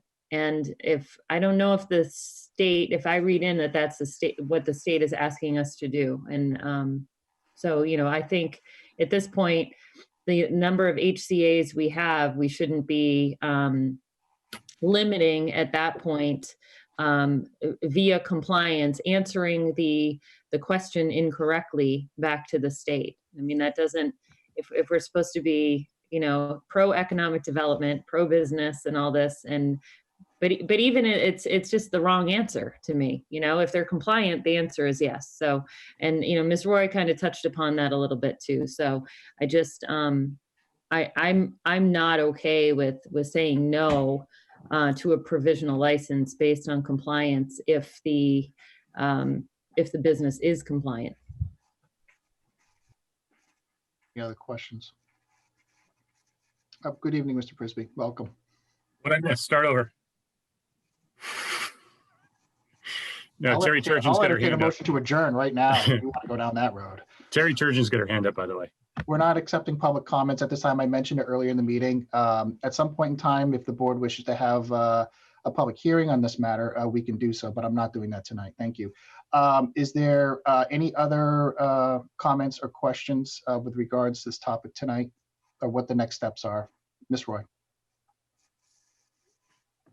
I'm prepared. I don't know if it requires a motion to encourage the town administrator to fill out the municipal response form in an affirmative way, as long as everybody is in compliance. Does that require a motion from the board? Or can we just say, please do so? So a motion to, So what's in question is, Ms. Kramer is encouraging us not to respond to the municipal response form in a way that will not allow any more provisional licenses. And the board seems to have a different opinion and would like to see that we allow anybody that has a current HCA to get to a provisional license as well, so they can continue down the path, seeing how provisional license is pretty early on in the process. My question is, do I need to make a motion to have either the town administrator or the chair of the select board sign to authorize these municipal response forms? before you go, Mr. Frisbee, Mr. Terenzini had his hand up first, and then you. Thank you. Mr. Chairman, through you to Ms. Roy, right now, the the town administrator is the signing authority on this, and is in possession of a 2-page legal opinion that the way to control your 2 licenses is by acting in the affirmative with respect to compliance only on the first 2 provisional licenses. And that has actually been upheld, maybe under appeal, in the city of Salem, which did exactly that. The number may have been different, but that's exactly what they did. Right now, I don't think you're at any great risk of getting your 3rd request from the CCC on a provisional license, and even when you do, you have 60 days. So given the legal opinion that exists, I think that we could, within a week or so, draft out a very quick and dirty policy. What's going to happen if you get another request for an HCA? What's going to happen when you get that letter from the CCC? You're going to say, yes, they're in compliance, but you're also going to send a letter to the whole of the HCA that says, we signed off because nothing's operational, but please be on notice. This is a race to the finish and you need to hustle it along. And when they go to the building inspector to get that building permit, that's a ministerial act as long as everything's in compliance. But let's have the building inspector give them a letter of, here's your building permit, but please remember the number of these establishments is controlled by the bylaw. So this is a race to the finish and let's move that along. Truthfully, I would feel just a touch more comfortable if the board could consider waiting until January 5, when I could put a vetted 5 or 6 simple steps on paper, review those with council, and get that in front of you for formal action. Certainly, I would do whatever the board directs me, as long as it's in the record. I have a good copy of it in my hands, should any question be raised in the future. But I do think we have a little bit of time here to do this in an orderly fashion that would address all of these multitude of questions, and have you sending several notices, not just one, so that if you issued let's say you issued another HCA, my recommendation would be that in that HCA, it says the grantor told the grantee, here's what the limit is, and the grantee is not going to hold the grantor, the town, responsible if it can't move it along. So I just lay that out there for your consideration. Mr. Prisby. Yeah, that's just briefly, that's what I was going to suggest. I don't think we're in a position really to instruct or even request CAR to do anything at this point until this board votes on a policy with how we're handling these things. Candidly, hindsight being 2020, we should have established a subcommittee on this as soon as the law was passed a couple of years ago. So we were pretty clear on how we were going to do this. Because we've had confusion from, how we were handling HCAs to begin with. Were we doing an introductory meeting? When we were doing another meeting, then we were voting on it. So it hasn't been great. So I think Carter's right. What we need is a set of policies. That way we can say to our town administrator, here's what we want you to do in accordance with our policy, and also be very clear with the applicants with this is what we expect, and this is our policy going forward. So I think that makes sense. Mr. Alpin. Yeah, I'd agree with what Ed just said. Mr. Terenzini, I think the approach that you just laid out makes perfect sense to me. It's a very straightforward, sensible way to proceed. So I'd be in support of that. All right. Any other questions or concerns?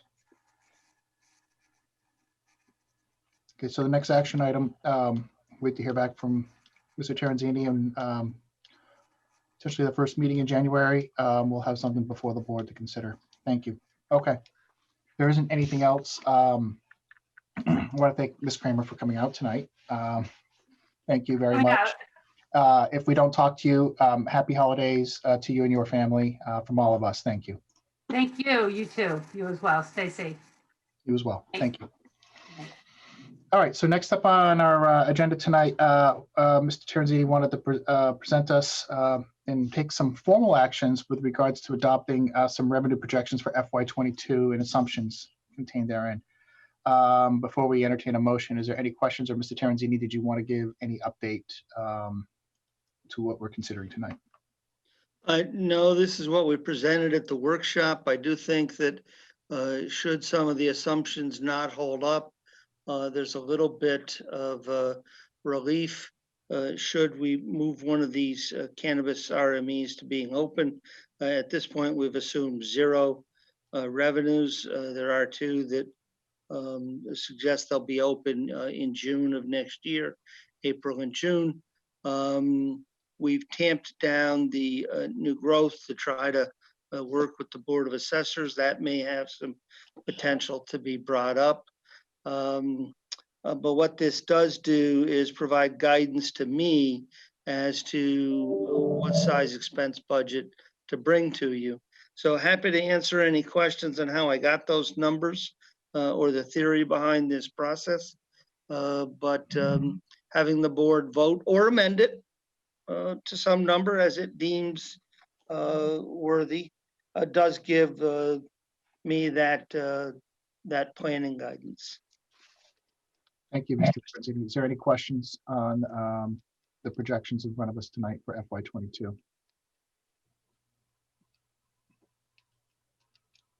Okay, at that point, if there isn't any, Mr. Terenzini asked us to take a vote on this tonight, so I can entertain a motion.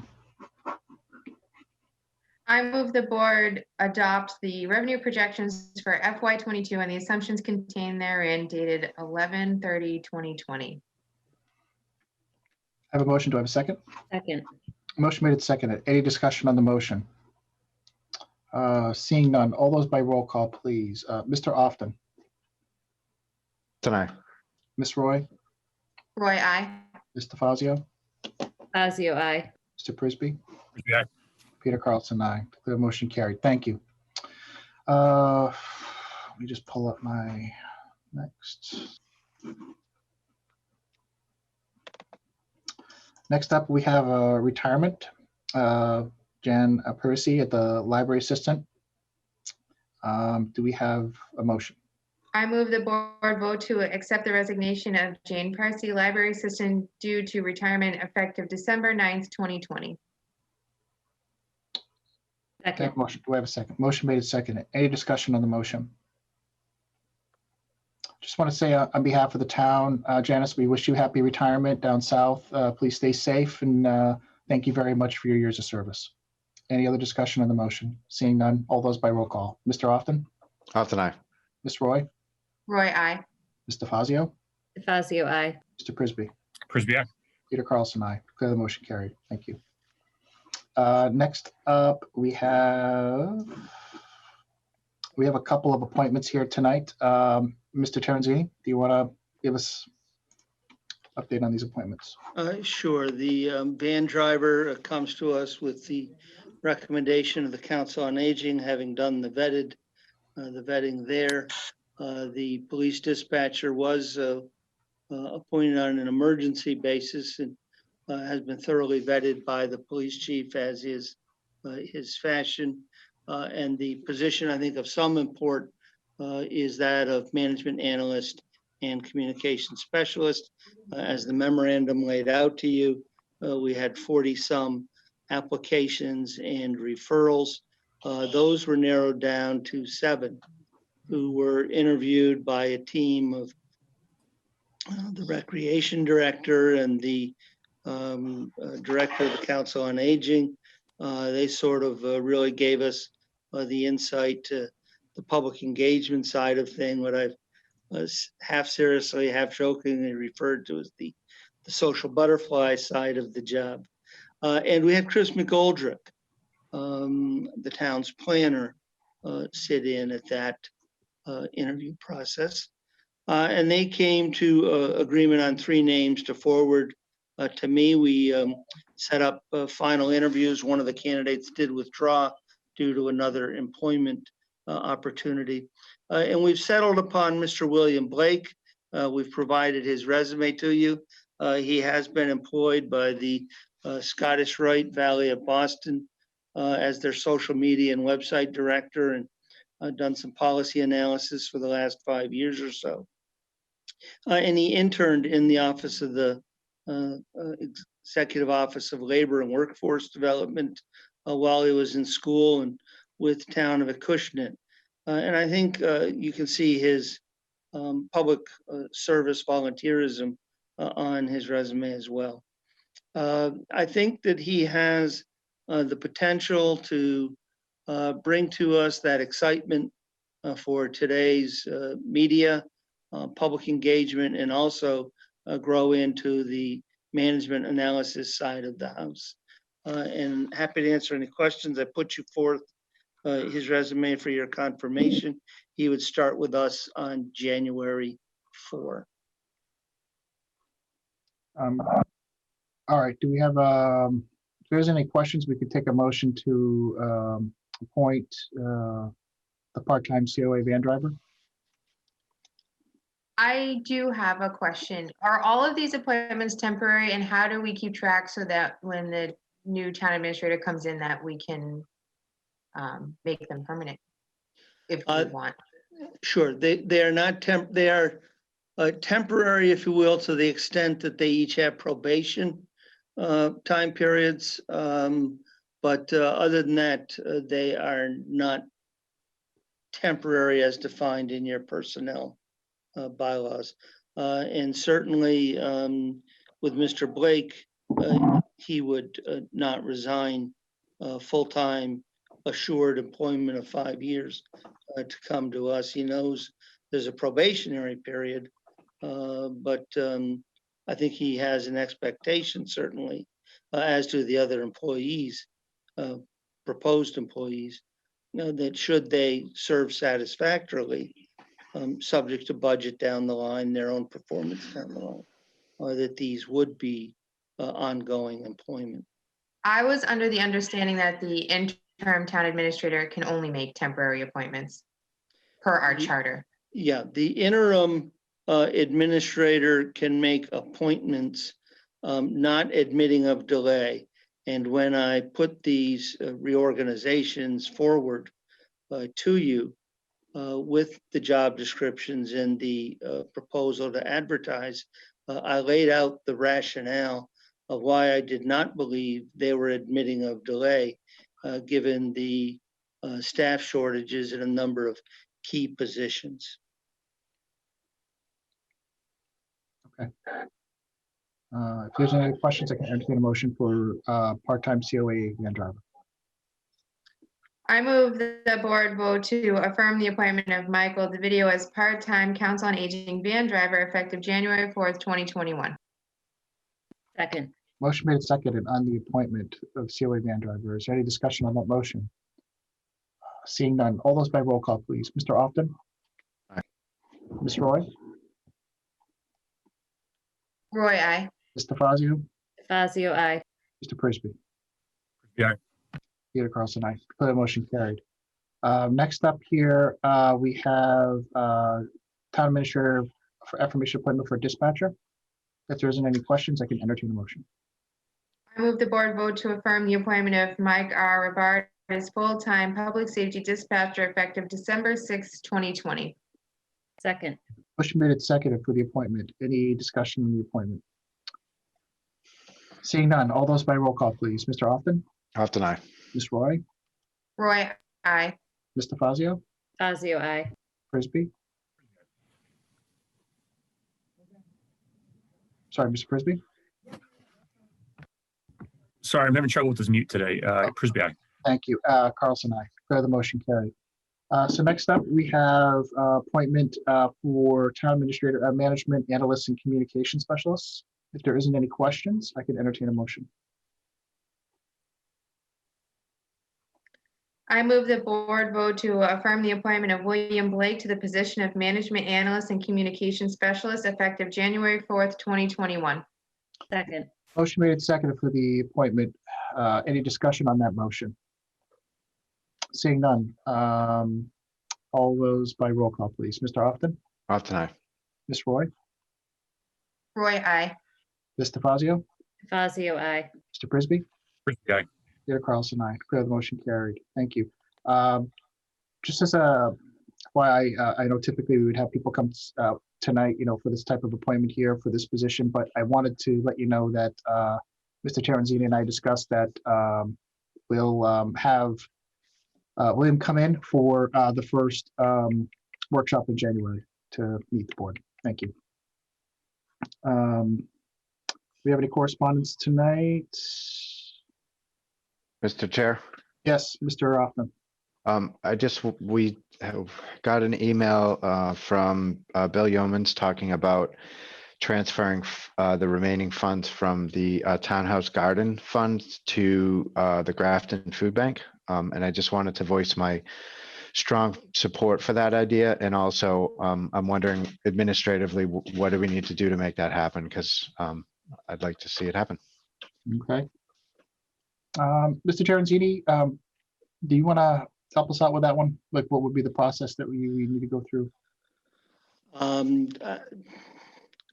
Normally, one would check to determine the purposes that the donors were told these monies were to. And if the request is not consistent with that purpose, would reach back out to those original donors as a matter of keeping the faith with them.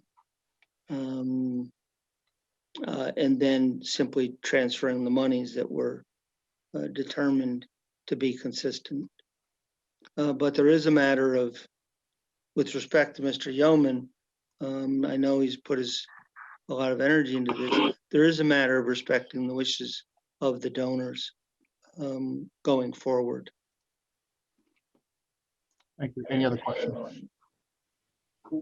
Sorry, I'm having problems with my video. Pardon me. There you go. Ms. Roy, thank you. There was another correspondence I wanted to get to if we were done with that one.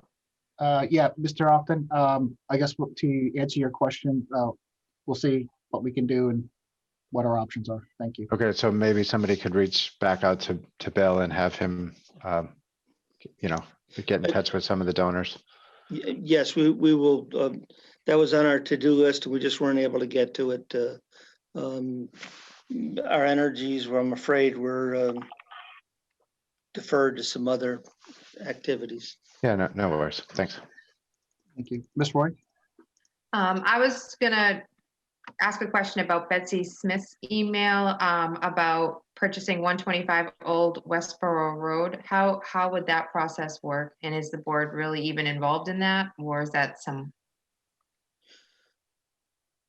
So what we normally do and what we have done is we refer that a request like that to the Board of Assessors, to the Conservation Commission, to the Planning Board, and ask them if there's any public purpose to retaining the lands. And if not, we then prepare a memo with those attachments, similar to, it's sort of the reverse of somebody saying, do you want to issue your right of first refusal? And then the board responds to the inquiring party, and we expect to have that completed by 5 January for your agenda that evening. Thank you. Any other questions or comments on correspondence?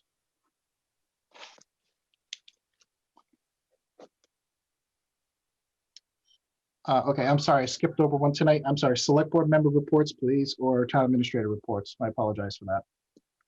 Anybody have any select board reports that they want to give? Mr. Frisbee?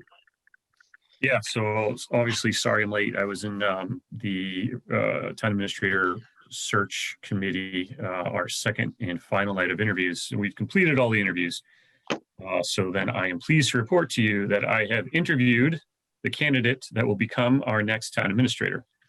Just don't know who it is yet. So we're going to meet again on Thursday, and we're going to whittle that list down from, I think it's 8 or 9 down to 3 or 4. We're definitely going to do 3, and then we're going to all see if we can come to some agreement about who a 4th person would be. And if we all feel strongly enough about it, send it along to you. I will take input on that point.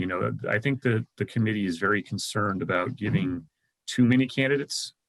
Although all of the ones, I can tell you all of the ones that are going to come to you, whether it's 3 or 4, are very good. I think my perspective on it is going to be providing this board with some varying choices. So for instance, we had a number of candidates who have similar skill sets. And I thought that a probably good approach would be to pick the best candidate with that particular skill set. Some are very, very good leaders. Some are very, very good with capital. Some are very, very good with long-term projections of finance. Some are very, very good in experience with management, negotiation. And there are, and I'm also happy to report that obviously all of these candidates that you'll be seeing will be well-versed in each of those areas. It's just some are obviously more focused on some of them than others. So that list will be to you after Thursday night's vote, and then we will take it up from there next month. Thank you. But before we get into the next member, I just need to step away for a few minutes. Mr. Fazio, will you just continue running the meeting until I return from my brief absence? Thank you. Absolutely, yes.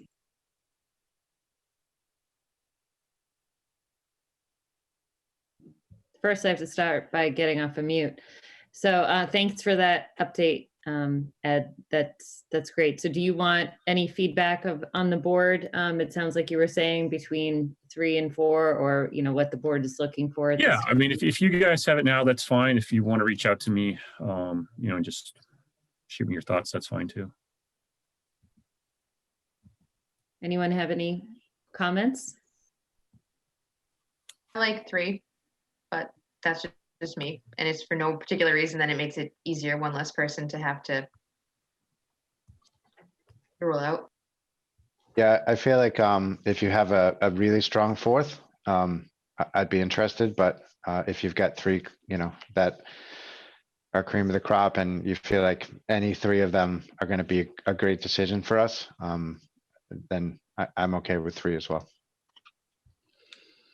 Yeah, I thank both of you. I feel the same way. I feel like 3 is a solid number, and that it's almost like 2 is too little and 4 is too much. 4 might make it a little more complicated, like rounding it down to the final person. So I think that 3 is a solid number, and personally, I'm really excited to see the top 3. It sounds like, Ed, from your enthusiasm, that we have a lot of good candidaats, and that the search committee has done a lot of work and has some tough decisions to make. And by the time those candidates come in front of the board, it sounds like we're going to have some good people to choose from. So that's really exciting. I'm really happy about the way it turned out.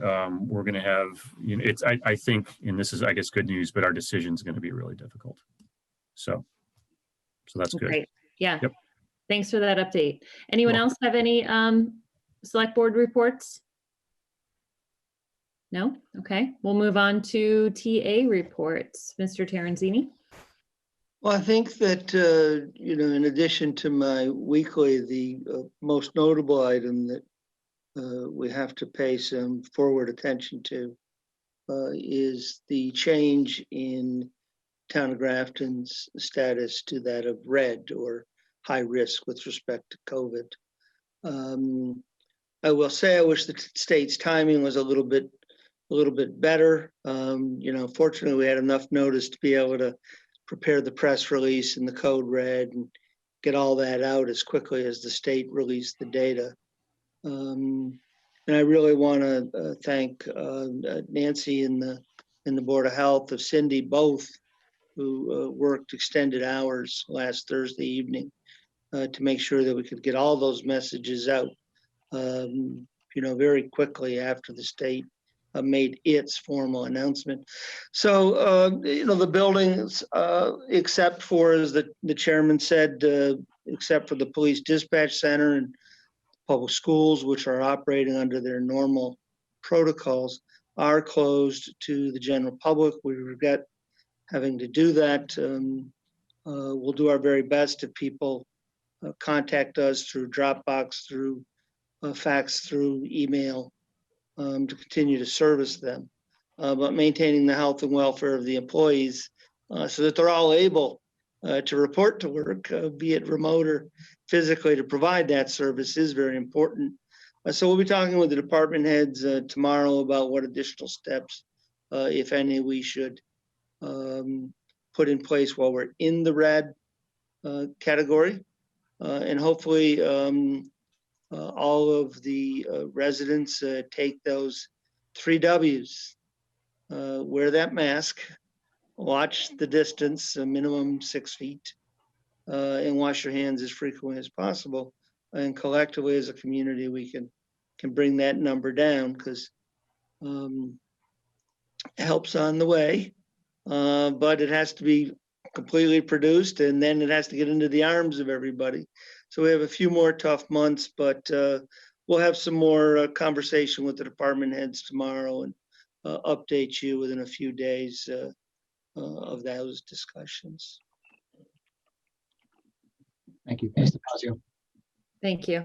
My first question was, Mr. Chairman, are you back since you're on the screen? So I guess the answer is yes. So thank you, Mr. Chairman, through you to Mr. Terenzini. Thank you for that update. And just a question on this red COVID restriction. So I understand that municipal buildings are closed. It is my understanding that the governor also says whenever possible that work is to be done remote. And I'm just wondering if that is going to be addressed, if that's something that's being considered. It's my understanding that it's everything as far as employees, the employees are still showing up to town hall, for example. And, I'm just curious on, how we're handling that restriction and how other communities are handling that restriction. So we're still, yes, the governor said wherever possible to be remote. We're still basically on about a 50% here, staggered shifts. So we're going to have some of that discussion tomorrow. Part of the challenge for us is we're in the middle of budget season. We have a number of key staff positions that are empty, that we're operating without. So it's a challenge. And I think that, I hope to get some good input from the department heads tomorrow as to how we can protect the health and safety of the employees, comply with the governor's wishes to the extent possible, but also keep the organization moving forward. I'm going to be honest with you. I don't have good institutional knowledge of this budget or of the working document, and I'm frankly a little nervous of getting you a good, solid document. And I don't have people in a number of key positions to turn to. We don't have an accountant on staff. The accounting clerk is not present on staff. The assistant treasurer collector. We had a resignation of the HR analyst today, which will have a limited amount of time to provide training so that our employees can continue to get their pay. We're frankly operating a bit hamstrung, if you will. So I hope to have more for you on that by the end of the week, but we certainly do have first and foremost in our mind the health and safety of the employees. Any other questions? All right, thank you. Mr. Terenzini, is there any other town administrator reports? Not that I have this evening, unless there's questions on anything, Mr. Chairman. Thank you. I'm not seeing any. All right, moving on, we cover correspondence. Thank you. We don't really have anything set for discussion tonight. We do have 2 sets of meeting minutes tonight for our consideration for approval. November 10th, 2020. I move the board vote to approve the November 10, 2020 meeting minutes as presented. Second. Motion made and seconded. Is there any discussion on the motion? Seeing none. All those by roll call, please. Mr. Hoffman. Aye. Ms. Roy. Roy, I. Mr. Fazio. Fazio, aye. Mr. Frisbee. Carlson, I declare the motion carried. Next up, we have December 1st, 2020 for consideration. If there's no questions, I can entertain a motion. I move the board vote to approve the December 1st, 2020 meeting minutes as presented. Second, Motion made second. Any discussion on the motion? Seeing none. All those by roll call, please. Mr. Austin, Often I. Ms. Roy, Roy, I. Mr. Fazio, Fazio, aye. Mr. Frisbee. Aye. Carlson, I declare the motion carried. Next up here, we do have executive session tonight, but I wanted to update you just on ongoing tasks for review and informational purposes. So, obviously the library building project, Upton Street RFP, trash recycling, Millbury Street sidewalk grant for chief transition and online permitting. So just want to open that up. Is there anything or any questions that anyone has that we want to know what we're asking, and if we need to have any action items in the future agenda items going forward? Just wanted to put that out there. We have a few. Ms. Roy. I would be interested in the E and F. Where are we in the fire chief transition? Are we taking all the steps we need to now that we finished through town meeting? Where are we with the strong chief? Are we heading in that right direction? As well as how the online permitting has been going, how that transition, that started several months ago. Is it completed? Is it having hiccups? Does it need extra technology? Just a general update on that would be good. Okay. So Mr. Terenzini, do we want to have a preparation for that in future meeting and put something formally together for discussion? Well, the fire chief transition I can speak to. Okay. We have a fire chief. He has not announced his intention to retire prior to December of next year. We have a requirement that the change to the charter go on the election in May, unless extended to June. Hopefully, we'll have some return to regular order with the vaccinations rolling out. It's my suggestion that at that point, you could begin your recruitment because you'll be able to tell the candidates what kind of position they're taking over. To begin to advertise or do something else at this point, you would be not able to assure candidates what statutory authority they would have to operate under.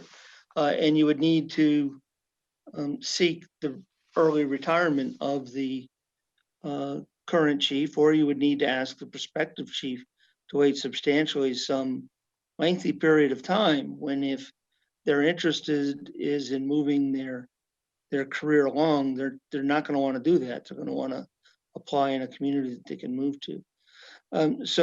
Frankly, I think that that's a matter that simply is on hold to go through the process. With respect to the other, the permitting, there are a substantial number of open issues there. And I frankly would feel better if I could get Mr. Berger, Mr. McGoldrick, Ms. Cameron, and hopefully at that point in time, we would have a fire prevention officer. We're doing 2 interviews tomorrow, and we'll either bring you a candidate on 5 January, or we're going to tell you we have failed at every effort to recruit one and need to re-advertise. But I would feel more comfortable bringing those folks into your workshop of 12 January and giving you a up-to-date brief on that. Thank you. Mr. Fazio, did you have a question? Thank you. I have a question on that, and then just a comment on another subject. So, not to get too into this late in the agenda, but my understanding is there was always a strategy, so to speak, from all the research that had been done from the prior committee, that we would hire a new chief to work under the current chief, because the current chief has a lot of institutional knowledge, and there was just I guess, for lack of a better word, an understanding that there would be a little bit of overlap, and that has been challenging. And so I think it would be good for us to sometime in January, maybe have a discussion as a board of, you know, where we're at with this and, you know, are there pieces of the current chief's job that are going to be, you know, put into another position so that someone can start learning some institutional knowledge. I know there's also training and other aspects that the current fire department need immediately and not a year from now. So, you know, maybe just putting this on a future agenda for an updated discussion would be a good idea. So we all make sure we're on the same page in the direction we're going in. And then my second sort of comment had to do with my favorite subject, which is trash. And I just wanted to let the board know that I had a conversation this afternoon with Mr. Terenzini on just some things that I would like information for the board to have so we can make some decisions on our trash and recycling contract. One would be there's a regionalization recycling center located in Blackstone that is still in existence, and Northbridge utilizes it. So just some information from the town of Northbridge of how they do that, what their costs are. I guess they've gotten out of the curbside business altogether, but I think just for us to have some options to look at, even if it's not the option for Grafton, but that was this regionalization recycling center popped up in my head. So I asked that question. And then drop-off centers, what drop-off centers would cost and look like within the town. So Mr. Terenzini is working on getting that information from people and will be updating the board at some point. So that's it, because I think that'll, you know, greatly affect our budget too, as we've previously discussed. Thank you. Any other questions or comments? Ms. Roy? So this isn't actually on the ongoing issues list. This circles back to TA reports. Mr. Terenzini, you mentioned that somebody resigned today, but my computer kind of froze. I missed that. Who resigned today? The HR analyst. Well, I'm not familiar with their name. Could you? Ms. Chase, in Okay. simplest terms, the person who gets everybody paid.